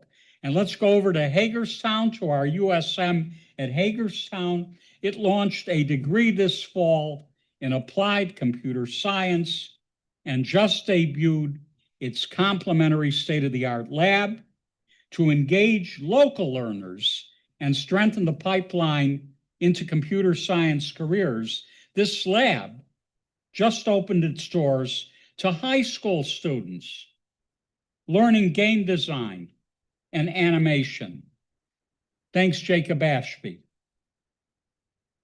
Over at the universities at Shady Grove, they're using a digital platform to link prospective students, current students, and alumni to degree and career programs tied to each user's own strengths and interests. Integrated into all outreach and advising, the assessment yields tailored academic and career development pathways. Well done, Dr. Kademian. When you open access like this, ladies and gentlemen, achievement follows. Salisbury University cements its place as one of the country's most prolific producers of Fulbright scholars. 6 SU students will study and teach across Western and Central Europe next year. Over the past decade, Salisbury has sent 47 Fulbright scholars overseas. Thank you, President LaPree. And at Towson, students just completed a semester-long capstone with the Baltimore Ravens. 5 teams presented their recommendations for addressing that organization's business challenges. The winning team developed a plan to cultivate a multi-generational base of seat license holders, deepening fan loyalty, and generating sustainable revenue. That's a great partnership, President Ginsburg. Salisbury has its own sports connection. The school has just been named the official higher ed partner of the Baltimore Orioles, but it's not all fun and games. Students are going to get hands-on learning in front office functions like finance and HR, and present case study capstones directly to team leadership. That's what we've been doing this year. For students, you all ought to be proud. Let me turn quickly to research. Faculty teams at UMB School of Medicine, and you heard about this, and the University of Maryland Medical Center have led a landmark sickle cell gene therapy program aimed at preventing the life-threatening complications of that disease and promoting a long-term cure. And as you heard, that work led a Maryland woman to become the first adult patient to receive an infusion of her own genetically engineered stem cells, giving her the hope of a life free of debilitating pain, frequent hospitalizations. Here. UMES has joined a coalition to accelerate research at the country's HBCUs and expand their policy influence. The coalition's member universities are working toward R1 classification and supporting one another to that goal, and we support it. And at UMCES, the Chesapeake Global Collaboratory, where we'll hold our September board meeting, correct? Is convening cross-sector stakeholders to conceptualize collaborative projects aimed at improving Baltimore's harbor and restoring a healthy harbor watershed. Thank you, President Morales-Willem. Faculty at Towson University and College Park are partnering in a project to restore, by 2035, thousands of acres of Maryland's tidal wetlands threatened by sea level rise, flooding, habitat loss. Collaboration of our institutions for the public good. UMBC, standing up a lab dedicated to flood threat assessment and adaptation, dealing with the impact of escalating flood risks on Maryland's most vulnerable populations, those people that live close to the bay and its tributaries. Before I close out my report, colleagues, I too need to say goodbye to two close colleagues. Senior Vice Chancellor Rinn is retiring this month, going back to her beloved California. She has built our capacity and the team it needs to meet some of the system's most important strategic goals. She's brought stakeholders together around our vision for student-centered excellence. She's made sure we have the policy, programming, and funding to make that vision real. Under Allison's leadership, we've won multi-million-dollar awards, colleagues, to achieve key initiatives, helping underserved students navigate college and connect to needed supports, expanding education for incarcerated learners and those returning home to their communities, fortifying programs in civic education and democratic engagement. She's been instrumental in two priorities that you all know are close to my heart: expanding early college pathways for underserved kids and institutionalizing community engagement across the system. She has strengthened shared governance in partnership with our students and faculty, and she's been a passionate advocate for our collective work. Please, a round of applause for Allison.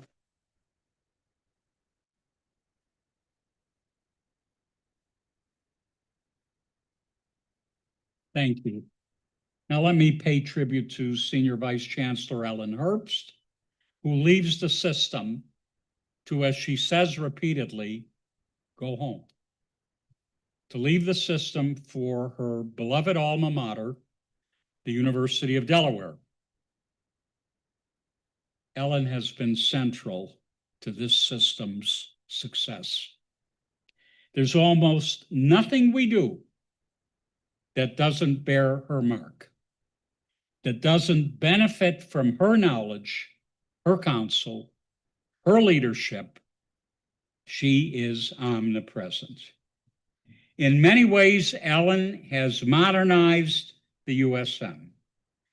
She introduced enterprise risk management to insulate us from the consequential threats we face every day. She inaugurated the sharing of services system-wide, not only because sharing is efficient and we do need to save money, but because it makes us all better at what we do. You get a better product. That's what systemness is all about. Ellen has made our work more transparent, showing exactly where our resources go and why. She strengthened our decisions with better, more dynamic data. But Ellen will likely best be remembered for the financial strength this system has enjoyed under her leadership. We face budget challenges. That is evergreen.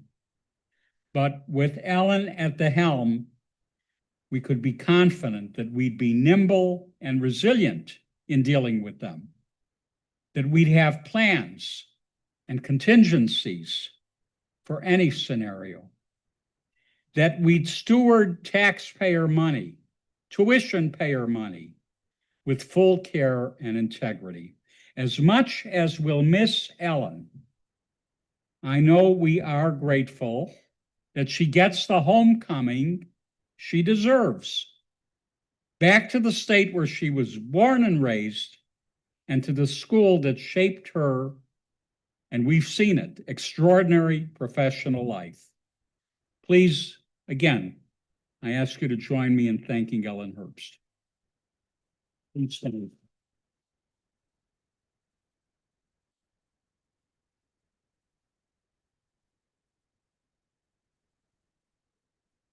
Come on. Don't do that, Ellen.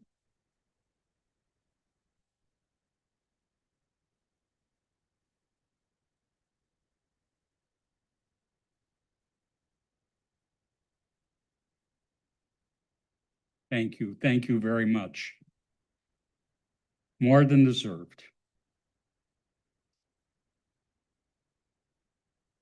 Of course, Ellen and Allison have positioned us for continued strength.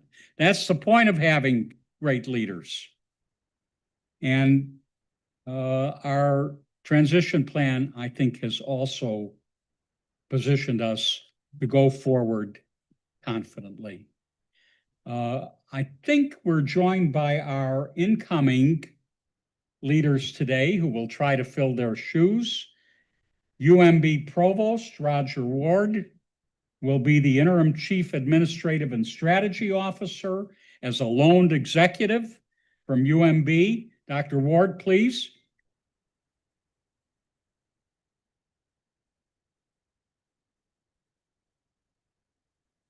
UMB Vice Provost Jenny Owens is our new Senior Vice Chancellor for Academic and Student Affairs.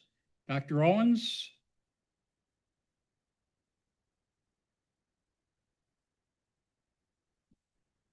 And USM Associate Vice Chancellor Colleen Auberger is our interim Chief Financial Officer. You all know Colleen.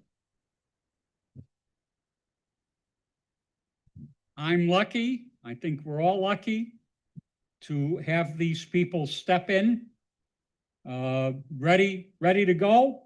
And I look forward to their partnership on your behalf.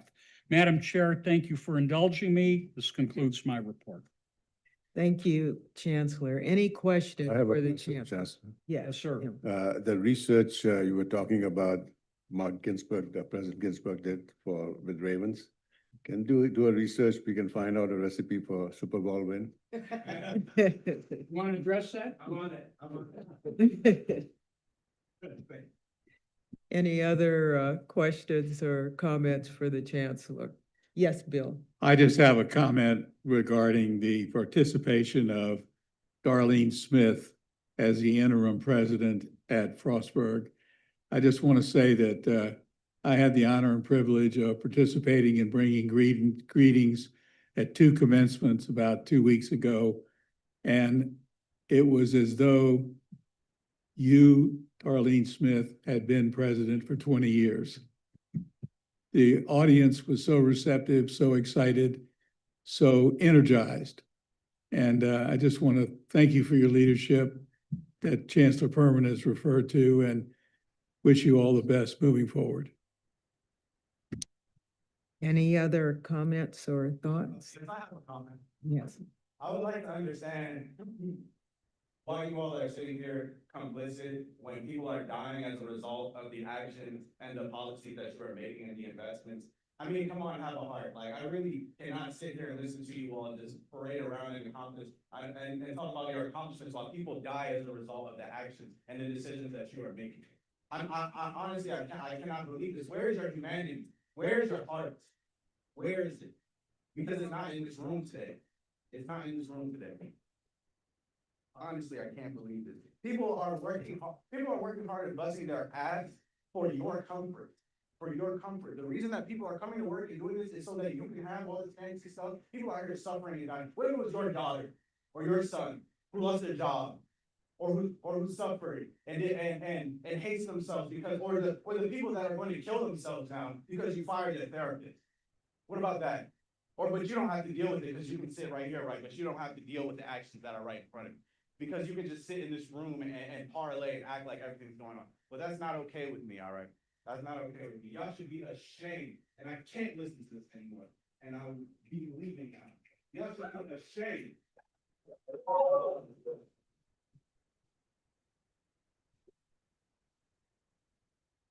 So our next report is the Council of University System Faculty, which will be presented via video by Dr. King White.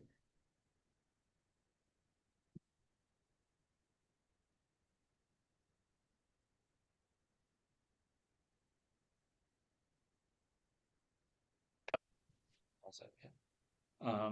All right, hi, and thank you all for giving me an opportunity to present for CUSIF remotely, as my fifth grade or my daughter Evelyn is graduating from the fifth grade today. Um, Really, we had quite a busy year on CUSIF this year, and had two meetings since our last board report. The April meeting, we had our vote for XCOM, returning as myself from Towson, as chairperson. Dr. Maida Finch from Salisbury will be our vice chair. Serving as secretary is Dr. Lori Naylor, and joining us as members at large will be Dr. Jamie Pearson and Dr. Doris Santamaria McCang. During that meeting, we also had the the interim provost at Salisbury, and the Senate chair from Salisbury spoke, as well as Chancellor Permit. The vote was run by Dr. Jordan Sly from the University of Maryland, Kelsey Beckett from from the USM, sorry, and Dr. Sabrina Fu from the University of Maryland Global Campus. All reports or responses I got from the vote was, even if the vote didn't go the way that a couple faculty members may have wanted, that they trusted the outcome of the vote, and that was really the main goal. Moving ahead to our final meeting in May, we had really a general wrap-up that I presented of all of our accomplishments during the year, and we have finished quite a few things. You can reference the slides that's in the printed report. If you have any questions, please feel free to email me. The other two sort of initiatives on the docket for that meeting were proposed resolutions. The first being a resolution specifically on retrenchment at Bowie State.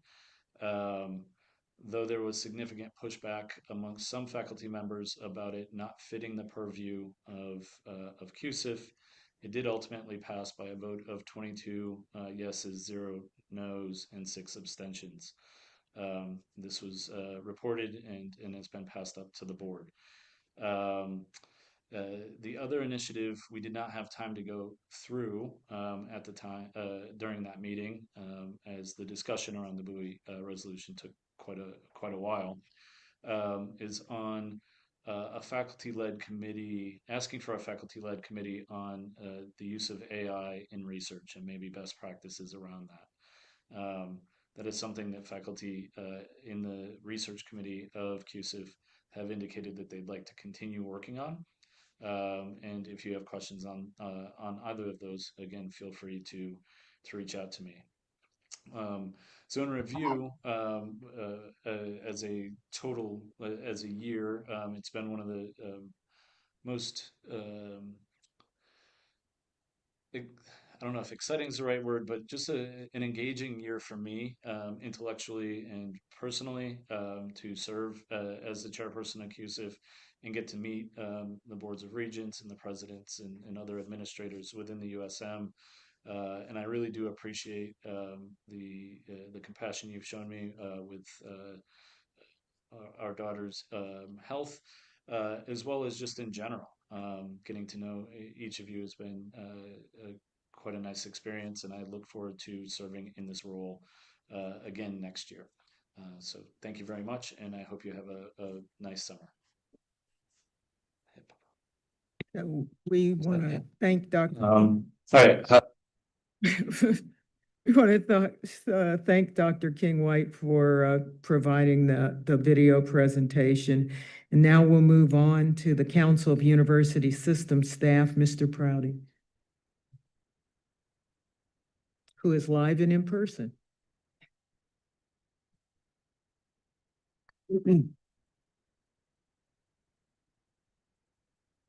Good morning, Chair Gooden, Chancellor Perman, Regents, presidents, and others in attendance. As always, I'm appreciative of the time set aside for me to share this report on behalf of the Council of University System staff. Since my first report last September, you've heard me underscore the role for the role and need for clear communication from senior leadership as decisions impacting campus staff are deliberated and eventually enacted across the system. Surprising no one, that'll be the main focus of my report today, but I'll give a high-level update on what the system staff has been working on. The council held one meeting since my last report here that was delivered by my vice chair, Meredith Carpenter from College Park. This last meeting was a virtual meeting on May 12th at UMES, and many thanks to President Anderson for her remarks and welcome to campus, as well as to Associate Vice Chancellor for Human Resources, Dan Shannon, who I know is somewhere back there, as well as Director for Human Resources, George Samuel, and both of their teams for the active discussion on the changing PFML policies. Other items of import to the council relate to access to ombud services and the development of clear policies governing workplace expectations and the use of employee benefits. We always aim to engage with system office staff as we mature actions on these issues, and we will engage with the board once these have clear next steps. With the council continuing to meet through the summer, our next meeting will be next week, Tuesday, June the 16th, meeting virtually at UMGC. I'll add that the election of the executive board of the council will be at this meeting, and so more on that in September. On communication related to the financial straits we've all heard mention of earlier in this meeting, the general lack of awareness concerning our university's budgets and the impact of these budgets on campus employees is central to many and more of staff conversations across the system.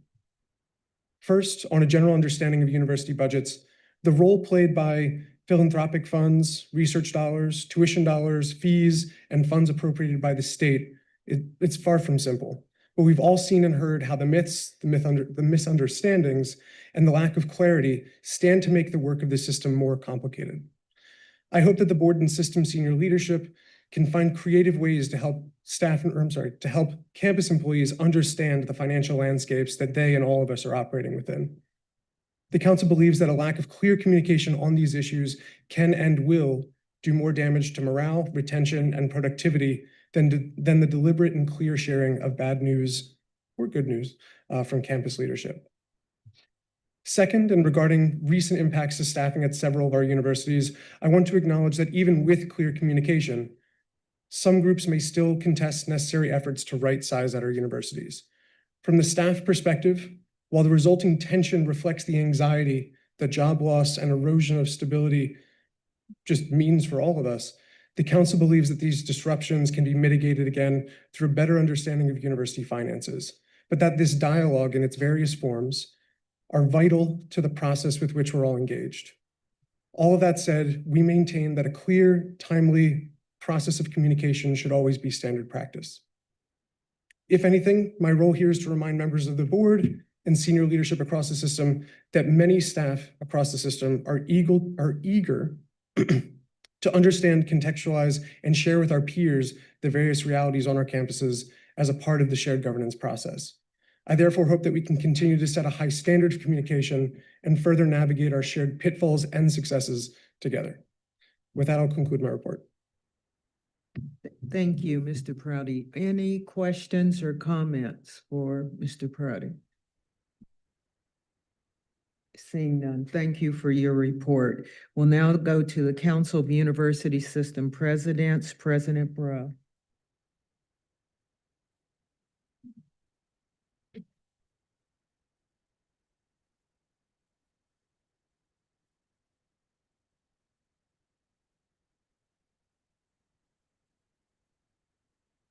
Thank you and good morning. Good morning, Chair Gooden, Chancellor Perman, and Board of Regents, colleagues, and friends. Before providing my report, I do want to thank President Jarrell for hosting, and especially for that enlightening video. I learned so much from that, and so we thank you so very much. And on behalf of the Council of University System Presidents, I also want to express our sincere appreciation to Regent Herr and Regent Marani for their service and dedication to the University System of Maryland. We will miss you and wish you all the very best. And to our dear colleague, Dr. Darlene Smith, thank you so much. We will truly miss you, and we want to wish you all the very best as you move forward with new endeavors. We are so grateful for your leadership and your many, many contributions as you took to the helm of Frostburg State at a very challenging time, but you did so with such compassion as we've heard here today in the remarks. So all the best, Dr. Smith. And CUS also extends our thanks and best wishes to Senior Vice Chancellor for Administration and Finance, Ellen Herbst, and Senior Vice Chancellor for Academic and Student Affairs, Allison Wren. And let me now begin my report. Since the last Board of Regents meeting, the Chancellor's Council and the Council of University System Presidents met on May 4th and June 1st via Zoom. On May 4th, 2026, the Presidents heard from Candace Carrico, Associate Vice Chancellor for Academic Affairs, on updates to the Board of Regents policy on student classification. Information about ADA Title II web accessibility was provided by Allison Boyle, Assistant Attorney General, and Dan Shannon, Associate Vice Chancellor for Human Resources, and Colleen Allberger, Associate Vice Chancellor for Budget Analysis. And we had a discussion on the fiscal year 2027 and compensation guidelines. Ms. Allberger also provided an overview of the operating margin project. At the June 1st, 2026 meeting, Attorney General Anthony Brown joined the presidents for a discussion, and Colleen Allberger returned to provide an operating margin analysis.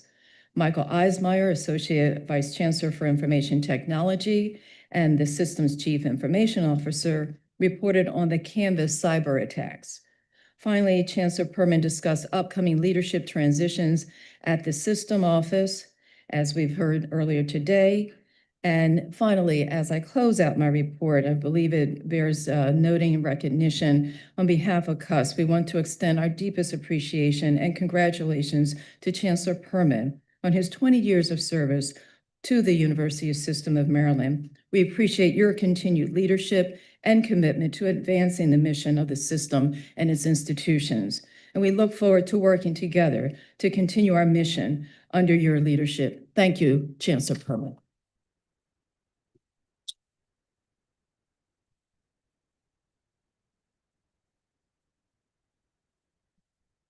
We'll now hear the University System of Maryland Student Council, which will be presented by Drew.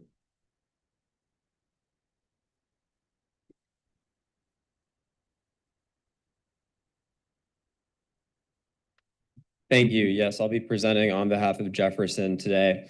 The University System of Maryland Student Council held its final meeting of the academic year on May 3rd. During the meeting, the council voted to pass a resolution regarding divestment. The resolution demands that the Board of Regents direct the USM Foundation to divest from arms-producing companies and implement ethical investment and transparency reforms. The resolution was transmitted to the Chancellor's office and is included in our meeting packet today for the board's review and consideration. The USMSC has also elected its executive board for the upcoming academic year, which is as follows. President Jefferson Vasquez Reyes, returning from the University of Maryland College Park. Vice President of Undergraduate Affairs, Kevin Lopez Cruz from Bowie State University. And Vice President of Graduate Affairs, Amina Amjad from the University of Maryland, Baltimore County. A transition meeting is scheduled in the coming weeks with the current and incoming executive board members to review key materials and begin preparing for the second annual USMSC launch event. Beginning in July, the council will conduct interviews and select candidates for its board of directors. Jefferson wishes to thank in particular the Division of Student Affairs at each USM institution and former USMSC representatives for spreading the word about these leadership opportunities. Jefferson also wishes to thank those who are transitioning out of the USM. In particular, he wishes Senior Vice Chancellors Allison Wren and Ellen Herbst for their mentorship, encouragement, and unwavering support during his first term as president, and I echo this gratitude as well. Thank you. This concludes the USMSC report, and I'm happy to relay any questions or concerns.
The next order of business is the consent agenda.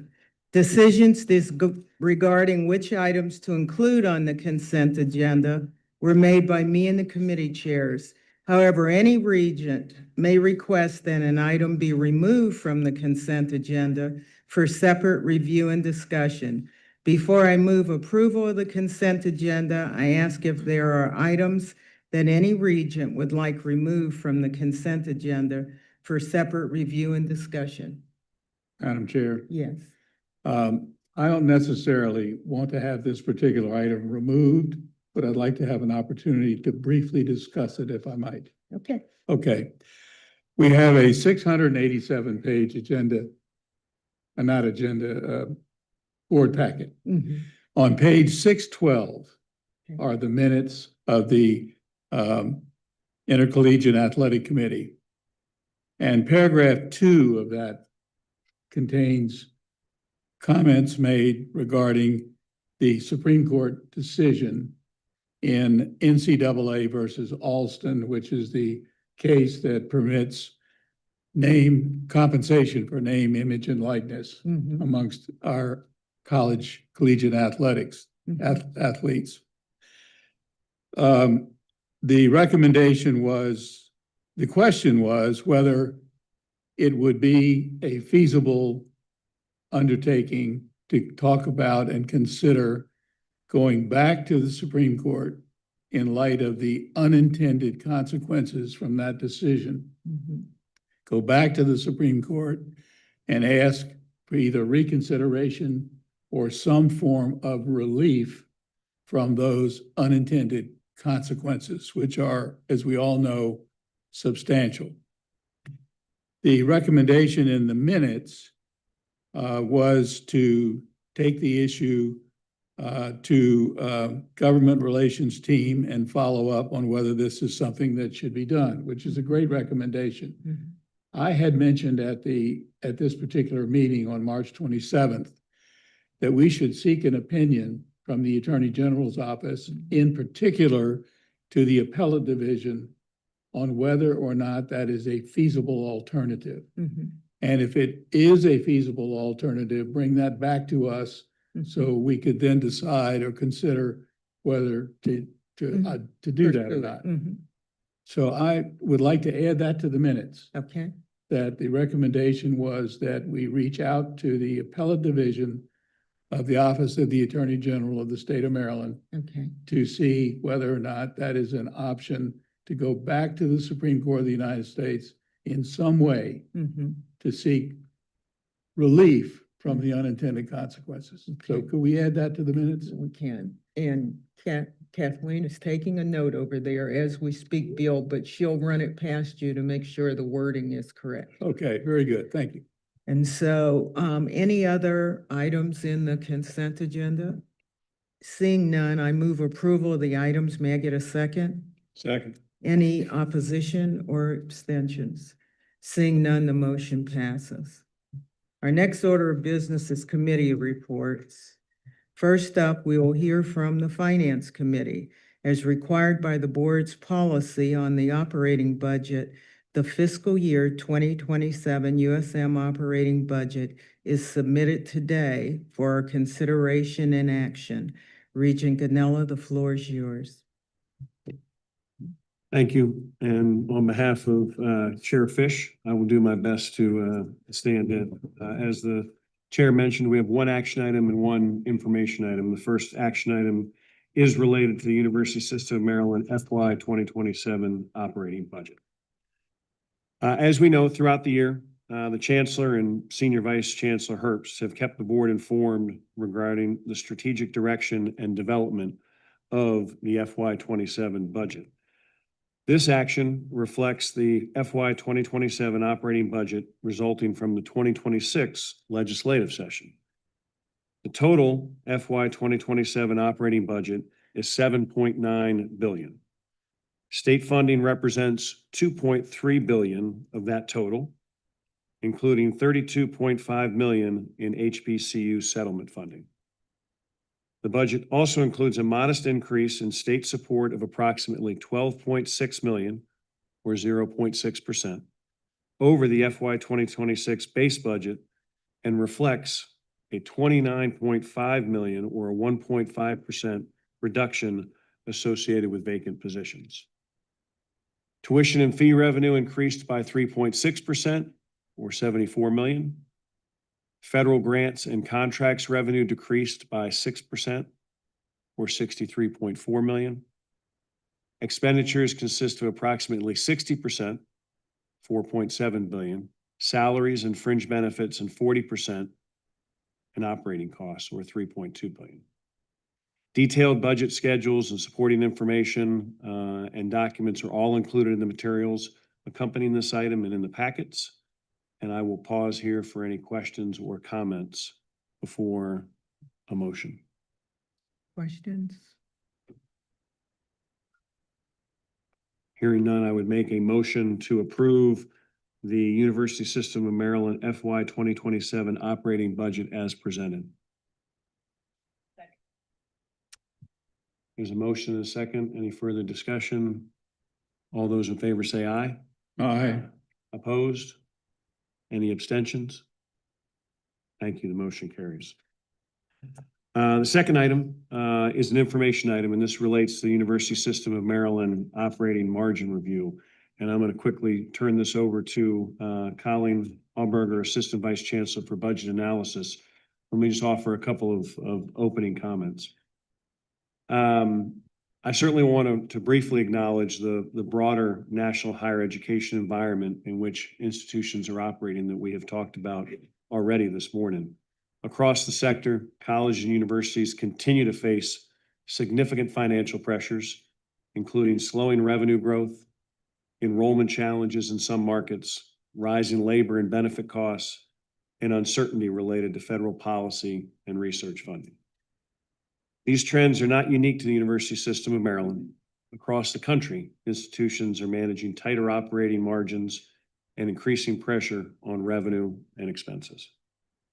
National rating agencies and financial analysts are generally projecting negative or deteriorating outlooks for the higher education sector, with operating pressures expected to continue across both public and private institutions. Many institutions across the country are also seeing increased scrutiny from rating agencies regarding long-term operating performance, financial flexibility, and external policy risks. While there continue to be institutions that are performing well and earning upgrades, much of the recent rating activity nationally has reflected ongoing operating strain, margin compression, and pressure on institutional reserves. With that broader context in mind, I'm now going to turn it over to Colleen for a more detailed discussion on USM's operating margin performance and current outlook. Colleen? Thank you, Regent Ganella, and good morning, Regents. I will be speaking to you today about an important topic USM leadership has been following. The higher education sector as a whole is seeing increasing pressure on operating margins, and this is a key area of focus for rating agencies and industry groups. Operating margin is a core measure of financial health, indicating how much revenue remains after covering costs. It reflects our ability to fund strategic priorities, reinvest in programs, and support capital needs. While we will discuss emerging pressures today, it is important to emphasize that the USM remains financially strong. USM maintains healthy reserves, strong debt ratios, and a AA1 or AA+ level credit rating with a stable outlook. Rating agencies cite strong management and governance, which is a testament to the engagement and commitment of the presidents, the regents, and the chancellor. So thank you all. So this chart shows system-wide adjusted operating margins over the past decade. The key takeaway here is the downward trajectory over time, indicating sustained pressure on operating performance. As you can see, we do see a temporary recovery in FY22 and 23, but that was driven by one-time federal pandemic funding. As those funds phased out, margins declined again in FY24 and FY25. Following the downward trend line underscores that the underlying issue is structural, not cyclical. Our universities are all experiencing funding challenges with state and research dollars. Some universities have enrollment challenges, and with significant demographic shifts, higher ed is expecting an enrollment cliff. Yes, absolutely. If you Go back? go back to the, Sure. if you do nothing, leave it the way it is, the state of the USM, what is the prediction for 5 years or 10 years from now? Well, I think that the trend line is indicating we don't see anything that's going to turn this around without action. No. I mean, is the line, what you're showing, the solid, is the flat lines showing that we're going to have 60 million continues on, or it's going to go We down? would expect that to decline more. Do we have an idea? How much is that? I don't have an idea of that. We could work that through. I think our sustainability plans that we have at the end of this presentation will help inform that. Okay. So the trend line highlights a clear long-term downward pattern in margins. The temporary improvement during the pandemic did not change the underlying trajectory. Recent years show renewed pressure as temporary funding expired. The central issue is a structural imbalance between revenue growth and expense growth. Without action, this pattern will likely continue to erode margins over time. So the data I am showing you are USM level financials. We have reviewed the data for each university, and the trend is similar. This affects all USM institutions and the higher education sector nationally. So over time, the system's revenue mix has shifted. Tuition as a share of revenue has declined while state appropriations have increased. This reflects an important public investment, and we're very grateful for the state's support. However, the growth in state support increases reliance on external funding sources, leading to less flexibility and control over revenue growth. This shift introduces greater exposure to state budget conditions and policy decisions. And as we know, the state of Maryland is also facing increasing financial pressures with a projected $3 billion deficit for FY 2028. I will also note here that the University System of Maryland budget is the largest share of the state's discretionary spending. It is prudent for us to plan for reductions in state support. So shifting to expenses, costs have increased significantly across all major categories. By functional category, instruction, research, institutional support expenses have all grown materially over this period. I will note here that research expenses are typically sponsored, and there is a comparable increase in external research revenues. Overall. Interrupt there. I want to make sure everybody understands that.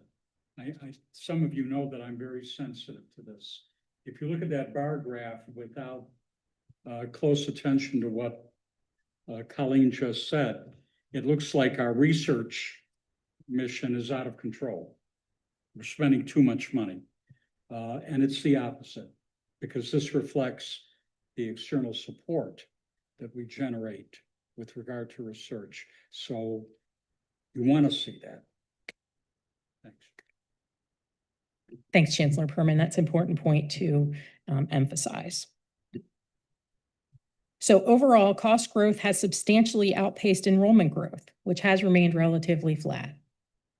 This indicates that the challenge is not tied to scale, but underlying cost structure. These trends are a primary driver for operating margin compression. Okay, I apologize for this chart being a bit busy. The largest growth in expenses has been salaries and fringe benefits. This chart compares workforce growth to growth and salary and benefit costs. Salaries and benefits have increased faster than employee headcount. This indicates rising cost per employee, not just workforce expansion. The Governor and General Assembly have authorized salary increases for state employees of 40% since 2015. Our valuable employees deserve these increases, though only about 1/4 of funding was provided by state appropriations. Compensation pressures are a major contributor to overall expense growth. This is a key structural factor affecting long-term financial sustainability. Another busy one. So this slide indicates the relationship between total expenses, revenues, salary and benefit costs, and enrollment over time using indices. An index is a statistical measure that tracks change over time compared to a common starting point. As you can see, expenses have grown significantly faster than revenues, and both have outpaced enrollment. Over the 10-year period, expenses are up 63%, while revenues increased only 47%. Salary and benefits costs, indicated by the blue line, have increased 52%. And these costs are largely driven by the state-authorized salary increases and state-negotiated fringe benefit rates. USM does not have control over these drivers. Enrollment, indicated by the green line, has remained relatively flat, growing by only 2% and limiting natural revenue growth. This reinforces the core issue. Cost growth is not aligned with underlying demand. The result is increasing pressure on operating margins. So taken together, these trends point to a structural financial challenge. Operating margins have declined over time due to misalignment between revenue and costs. The shift in revenue mix and rising cost structure contribute to ongoing pressure. At the same time, each institution has distinct strengths and opportunities. Addressing this challenge will require targeted institution-specific strategies. So Regent Hassan, to your point, over the next 6 months, we're working closely with each university to develop 3-year financial sustainability plans.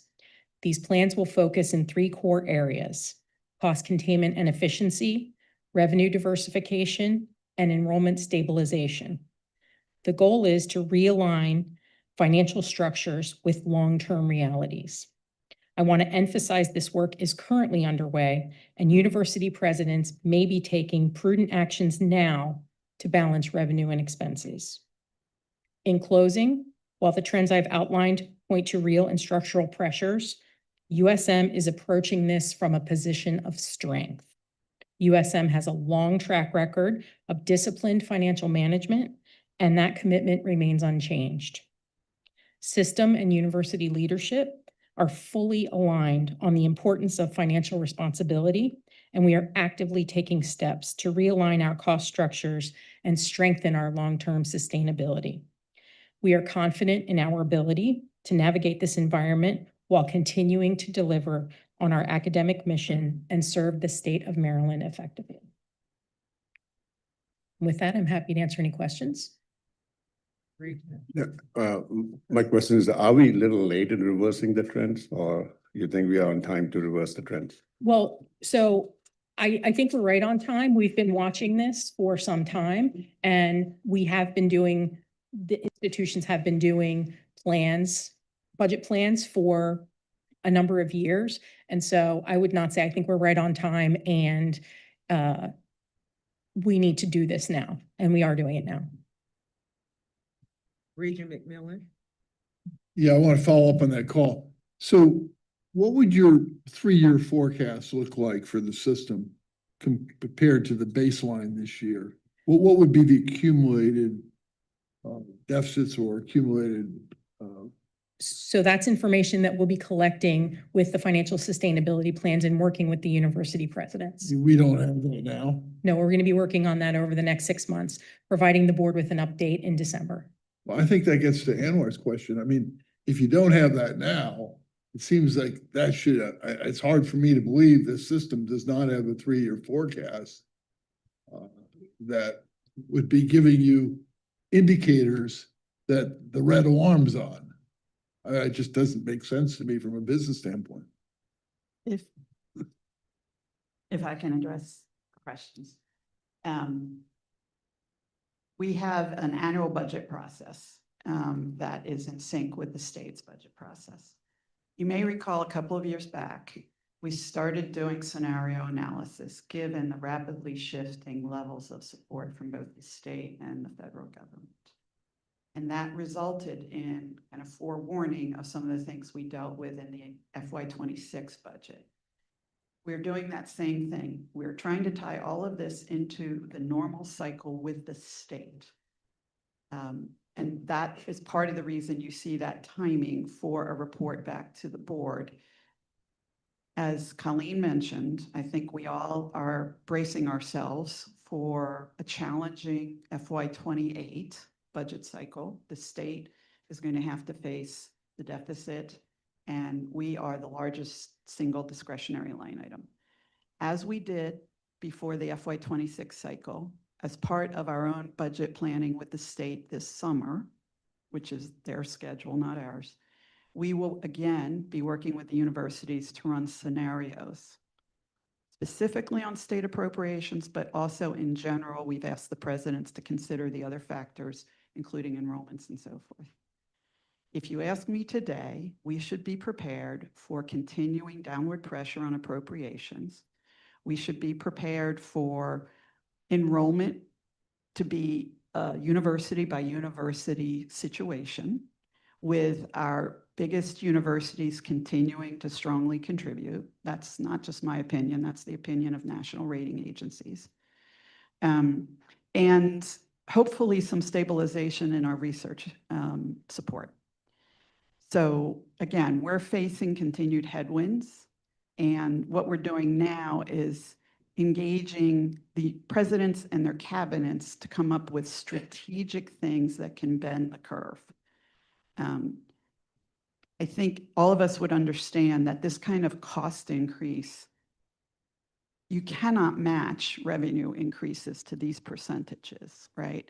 So we are going to have both revenue enhancement, but we really have to get after some strategic cost containment ideas. I think the other thing I would say is we've talked to the presidents all. Colleen is working with many of the presidents individually, and we'll work with all of them. And I feel confident that the presidents are all deeply committed to this, in turning this around.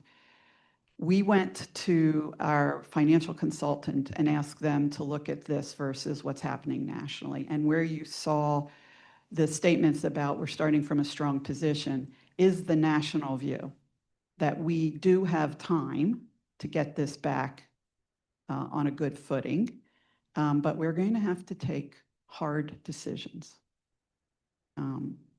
And so it's the presidents and the chancellor who are committed to doing what must be done to get us to a place where we continue to be financially strong. And Tom, you mentioned that you couldn't run a business this way. You are correct, you could not. And it's because so many of the factors are out of their control. You know, between the appropriations and these pay raises, not that we begrudge anyone pay raises, but the fact that they've had a 40% increase in wages over the last 3 years, that's pretty significant. And I don't think anyone, even us around the table, would have forecast that. And so I think that is one of the bigger drivers that the team doesn't have a handle on. And what Ellen and the team have successfully done is built models that allow them to model what happens at 5%, 10%, 15%. But they're only models because they don't control so many of the variables. No, I understand that. And that's what I mean, she answered the question. Yeah. That there are models. Yeah. They have variabilities Yeah. in them. Yeah. I was kind of looking to where, if you look at worst case, what that scenario looks like. That's Yeah. kind of what I'm Yeah, trying to. and that's what's coming back in December. They, once they get a little more data, then they're going to bring that back to this board. Okay, thank you. I can, Ellen? a lot of the cost increase has occurred in the last 5 years. And I think importantly, the salary increases granted, again, nobody begrudges that. But importantly, the state only funds 25% of the cost of that. And I think most people in the state of Maryland don't understand that. And we simply can't think that kind of organic revenue growth is going to cover 75% of those type of salary and benefits increases. So we have to get after it. I think what I'm trying to convey is leadership is committed that the worst case scenario isn't going to happen, because we're going to do what the system is known throughout the country to do, which is be financially responsible and manage it. I was going to just suggest that you or Colleen also inform the Regents of an upcoming modeling that we have to do for the state. We'll get targets, correct, in September, and that will become part of this process. And that's the Please actual budget elaborate on that. cycle. So we will start to understand what the state is thinking when we get the top line target late summer. And what we are conveying is, in addition to whatever that target is, we are running scenarios beyond what that target is. Okay, Regent Edwards. Thank you. Appreciate the presentation and the feedback about what next steps are. As the system engages with the presidents, I'd like to just be on the record of what I'd like to see come forward in December, if possible. I know that we do have individual conversations with each of the presidents in closed session about a variety of issues. I would like a kind of detailed understanding of how each university is planning to address this issue. I also want to take note of the presentation that we received earlier today from the staff representative talking about what the communication on campus looks like around these issues. And so when each president has their plan completed, I'd also like to know how they are informing and engaging at the staff and faculty level so that there is complete transparency and engagement at every possible opportunity so that the campus communities can be a part of these conversations. No one's surprised. It's very transparent. And so, again, I understand there's a considerable amount of work that has to happen with the system before we get there, but those are the things that I'm going to be looking for when we come back to this conversation in December. And I also want to acknowledge and thank the system for being in partnership with each of our colleges and universities and understanding that this is an individual campus conversation. because their strengths and opportunities for closing the gap are very different. And so I would like to, dig deep into those types of variations by campus. So I just want to forecast what I'm going to be looking for once this work is done. Thank you. Thank you. And I just want to emphasize the point. I appreciate the feedback, and I want to emphasize the point that the chancellor says, we are not 12 same institutions. Each institution is different, has its own challenges and its own opportunities. So that's why it's so important for us to work directly with each individual university to make sure that those plans are tailored to their individual needs and ambitions. The chancellor says it more coarsely. We are not 12 McDonald's. Yes. Yes, Regent Hassan. Going back to that chart which you had showing the operating margin, I know, and in 2016 was half a $500 million, and then in 25 was 60 million. I'm sure you've got a FY26 numbers too. And so what is that number? Because you showed FY25 for 60 million. And the second question is, what is the sweet spot? I mean, what does USM think the operating margin should be from all the institutions? So so the first point is these numbers come from our audited annual financial statements. Our fiscal year ends June 30, 2026, and the published audited financial statements usually come out in late fall, early winter. So we won't have those final numbers until pretty close to the December board meeting. So what is your sweet spot? What do you want USM to be? So I think we're still kind of evaluating that. I mean, taking information in. This is a whole, if I could comment from the academy, talking about operating margins, Regent Hassan, this is something of a newer world for us. Yeah, but not one that we can avoid. So I don't know what the answer is regarding the sweet spot. We're going to have to figure that out. But again, we've not really talked about operating margins the way, and Regent Leggett sits on the board, Regent Fish, if she were here, would point out that we sit on the board of a hospital system, our siblings in the hospital. Oh, sure, we talk about operating margin all the time. We're behind, and we're getting to using the words of business, even though the academy will continue to say, we're not a business, but we have to operate like one. Could I add to your remarks, Chancellor Perman? Oh, please. I agree with everything that was just said. And I would add, you're asking what I think is a strategic question. Because we first have to have each university think it's not just about operating costs. This is about making decisions about priorities of what we're going to spend capital and fund balance on. And so this is a comprehensive request of the universities. It's not, and we made this clear to the presidents and the vice presidents when we presented to them, this isn't a budget exercise. This is a strategic exercise that will be informed by financial analysis. But we are going to have to make decisions about what we continue to do and what we stop doing and what we do more of and what we do less of. And those are strategic conversations. Regent McMillan. Just follow up to your point. And Linda will appreciate this. If I was on a board, I'd say, who are your bankers? Who are helping you make these evaluations? Where's your third-party expertise on this? So we have a financial consultant that's been under contract with us for a very long time who does exactly that. They're a national financial consultant that specializes in government, higher ed, and the nonprofit sector. Additionally, and I don't think we've said this yet, this year we competed for and were awarded a place in the inaugural cohort that the National Association of System Heads and the State Higher Ed Officers Association put together. And this is the cohort that's addressing financial stability in higher ed at this time. Colleen and part of her staff and I have been attending the meetings that have already occurred.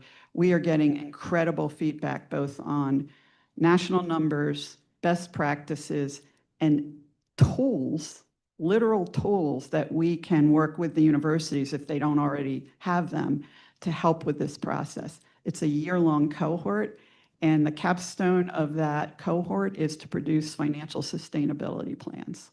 So we have the benefit of a lot of intellectual firepower in higher ed working on this as well with us. Yeah, we're in the in-group, but I can't help asking now that Regent Hassan asked it. Have they talked about the sweet spot yet? No, but what they talk about is making strategic priority decisions. Yeah. So, yeah. I mean, I would. We can come up with, I mean, Colleen, the rest of the financial team across the system, we know how to come up with, if you choose to spend at this rate on strategic priorities for the next 5 years, then you need to generate. We can do that math. And we can do that math as part of this exercise because it'll help inform what priorities we can afford to invest in. Regent Edwards and then Regent Hassan. You're on, you were on. Thank you. The other comment I'd like to ask is I really would say to the presidents that this is a really wonderful opportunity. I'm glad, Alan, that you said this is more than about budget. This is about strategy. This is, what do you want your business to be in the future? News alert, higher ed is changing.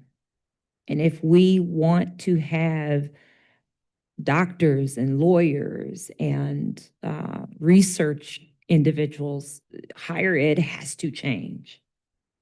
And so I think embracing this as how can you be the most innovative, the most audacious, the most new, so that you can meet the moment that we are in and see it as an opportunity, although difficult, to let go of what is holding the institutions and the industry back. I am deeply concerned.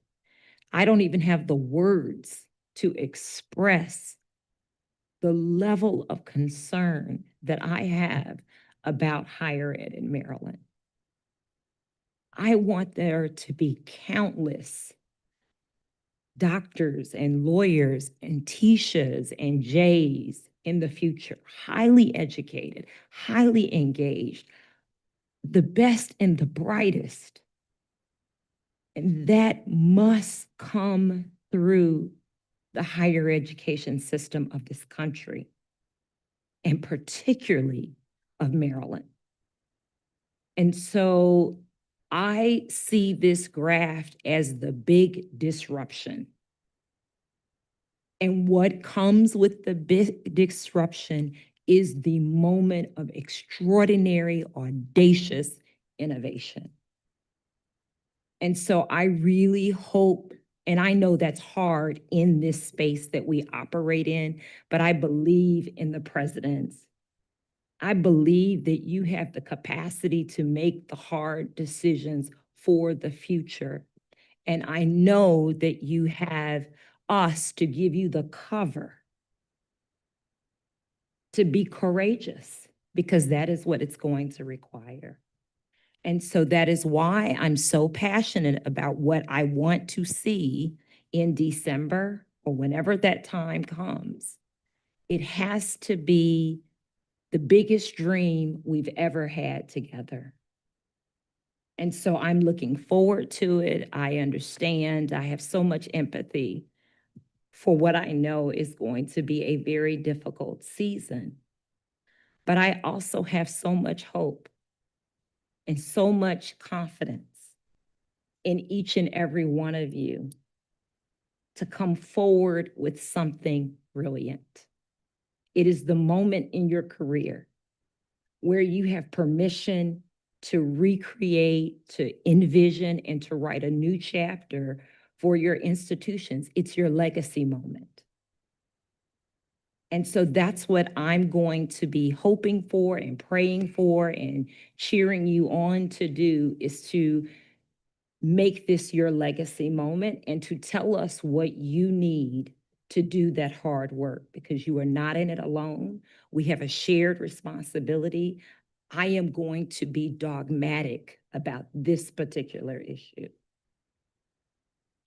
So Regent Edwards, might I suggest that you write down what you'd love to see in the report in December and give it to Denise, and they will get it worked in. And I can assure you, this group of presidents will do their job excellently, as they always do. Regent Yeah, Hassan. one quick question. I know we talked about operating margin to a net degree. One area which a bit have not seen is benchmarking. And I know we started operating margin is not foreign in our corporate environment. We deal with all every day. But what other universities are doing or where they are going with. So that benchmarking will be very helpful. I know we've got a retreat in October. If there's some information could be shared, it really educate us well as far as what's happening. The group that Ellen just outlined, that they've become a cohort, that allows them to do not only benchmarking with systems, but nationwide. And that so- benchmarking has been done. It's actually available publicly if you know where to find it. So yes, we're using benchmarking. Could maybe someone take an action? Yes, we'll Send it we'll send to- that around. To It's very the dense, region. but what it shows, Regent Hassan, is this is happening everywhere in every sector of higher ed. Yeah. Yeah, this is, we're not unique in this, unfortunately. Or fortunately. Any other questions or comments? Yes, sir. Oh, thanks, Colleen and everyone for the very stimulating discussion. I don't know if we can go back to the slide where we had the big jumps that the chancellor commented on. Bar graph slide? The bar graphs, right? research. Yeah. Yeah, this one, right? So I think maybe something that may be missing in translation. When you look at this, it looks probably more alarming than it is because I don't think we're comparing apples to apples when we look at 16 and 25. I mean, we're actually delivering a different product in 16 than we did in 25. Student services, would seem to be out of control, but actually the reality is that we're providing much better student services than we were 10 years ago. On the research enterprise, the chancellor already made the comment, research has gotten more expensive, but it's also gotten better, right? So something to think about when we present this, when we message this, when we communicate this is the fact that this is not apples to apples. This is not just something that, having said all that, the measures that you're proposing, cost containment, resource diversification, and others are right on spot and will continue to do that. I think the other comment I want to make and related to Regent Edwards, a very well thought, rationalized request is that indeed we even before you said that, I think most of us presidents understand that this is a defining moment for our tenures because we need to turn this thing around no matter what, right? And I think that part of this is going to be recognizing that there are these differences. We're not shooting for the same goal. We're not delivering the same product. So which means that we have to redefine our institutions to produce these new products. And that's, to me, that's the task. And at UMCES, and I was, when we have this conversation about UMCES, you're going to be very happy because we're already doing a lot of these things in terms of, we're already doing 3-year budget projections. Because I had the same, coming into this job, I had the same concern that I saw that we did not have a sustainable funding model for UMCES 2 years ago. We still don't have it, but we're driving towards that. So that's what I wanted to comment on. Thank you. Thank you. Okay, any other questions or comments? Seeing none. Pauline, thank you for a stimulating presentation. We will now, next up, we'll present an action item related to the board schedule. You have in your materials a proposed schedule for calendar year 2029. This item requires approval of the board. I'll move the board approve the calendar for 2029. Do I have a second? All in favor? Aye. Any opposed? Any abstentions? Seeing none, the motion passes. Last but certainly not least, approval of the resolutions of appreciation is our final agenda item in public session. Before I call for a vote, I want to take a moment to recognize these individuals. In the materials are resolutions honoring Regents Herr and Marani, who are concluding their service on the board. Both have been valued colleagues and strong contributors to our work. Regent Herr brought this legal expertise, thorough analysis, and keen attention to detail to the board deliberations. His insights helped strengthen our discussions and informed our consideration of some of the most complex issues before this board. Regent Marani has been a passionate advocate for students and a thoughtful voice on issues affecting access, affordability, and student experience. He consistently brought a student-centered perspective to our discussions and reminded us of the impact of our decisions on the students. We are grateful for both regents for their dedication, service, and commitment to the University System of Maryland. Their contributions have helped advance the work of the board and strengthen the system for future generations of students. There are also resolutions for Senior Vice Chancellors Herbst and Wren. Although I can't say enough about their contributions, and we just saw that a moment ago, I recognize that I shared our appreciation at the top of the meeting. There is also a resolution honoring Interim President Darlene Smith, who graciously paused her retirement to answer the call to lead Frostburg State University during a challenging and important period.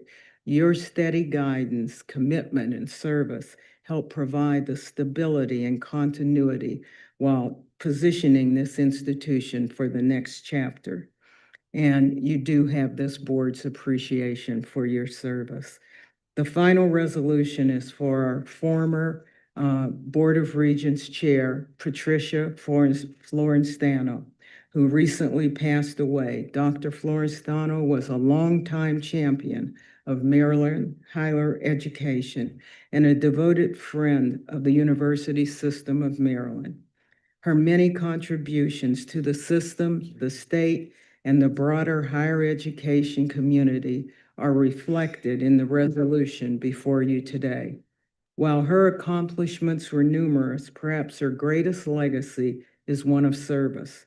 We are grateful to her remarkable contributions and will continue to benefit from the foundation she helped build. Our thoughts remain with her, her family, her friends, and all of those whose lives she touched. She was the very first person I met on the board, and she took me under her wing and mentored me. She was a wonderful person. I now move that the board approve the resolutions of appreciation for Regents Herr, Marani, Senior Vice Chancellors Herbst and Wren, Interim President Smith, and Dr. Florestano. Do I have a second? All in favor? Aye. Any opposed? Any abstentions? Hearing none, the motions pass. As we conclude this academic year, I would like to take a moment to express sincere gratitude to everyone who contributed to the success and resilience of the University System of Maryland over the past year. It has not been an easy year. Higher education continues to operate in an environment marked by uncertainty, disruption, as we saw this morning, and rapid change. We have navigated shifting federal policies, fiscal pressures, evolving workforce demands, heightened public scrutiny, and a pace of change that often feels relentless. Yet through it all, the system has remained focused on its mission, serving students, advancing knowledge, and strengthening the future of Maryland. First, to the governor and the Annapolis legislature, thank you for not reducing our budget in this very challenging financial year. Your steadfast support of higher education is essential to our success as a system. To Chancellor Perman, thank you for 20 years of service to the state of Maryland and your steady leadership, strategic vision, and unwavering commitment to the institutions and our students. Your ability to lead through complexity while keeping the system focused on both immediate challenges and long-term opportunities is invaluable. To our presidents, thank you for your leadership on your campuses. You have continued to make very difficult decisions, support your communities and institutions while balancing competing demands and limited resources. Your dedication to students, faculty, staff, and the broader mission of higher education has never been more important. To our faculty and staff across the system, thank you for your commitment, professionalism, and perseverance. Every day you educate, mentor, discover, innovate, and support our students. This success, the success of your work, the success of our work rests on your efforts, and we're deeply grateful. To my fellow regents, thank you for your engagement, thoughtful governance, and willingness to invest your time, expertise, and energy in the service to the people of Maryland. Strong governance is especially important during periods of uncertainty, and your dedication to this work has helped position the system for continued success. And finally, to the chancellor's staff, thank you for countless hours of work that often happen behind the scenes. Your professionalism, preparation, and commitment make our work possible. While the challenges remain significant, I remain optimistic about the future. The strength of the system has always been its people, its leaders who are willing to adapt, collaborate, and innovate in a service of a larger mission. Today, together, we have demonstrated that even in the most chaotic environments, we can remain focused on what matters most, creating opportunity for our students and delivering on value to the citizens of Maryland. Thank you for your partnership, your leadership, and your service throughout the year. I wish everyone a safe and restorative summer and a well-deserved break. The Open Meetings Act permits bodies to close their meetings to the public in circumstances outlined in 3-305 of the Act and to carry out administrative functions exempted by 3-103 of the Act. The Board of Regents will now vote to reconvene in closed sessions. The agenda for the public meeting today includes a written statement with a citation of the legal authority and reasons for closing the meeting and a listing of the topics to be discussed. The statement has been provided to the Regents and it's posted on the USM's website. Do I have a motion? Second? Any opposed? Any abstentions? Hearing none, the meeting is closed. Denise, where is closed? Oh, right here.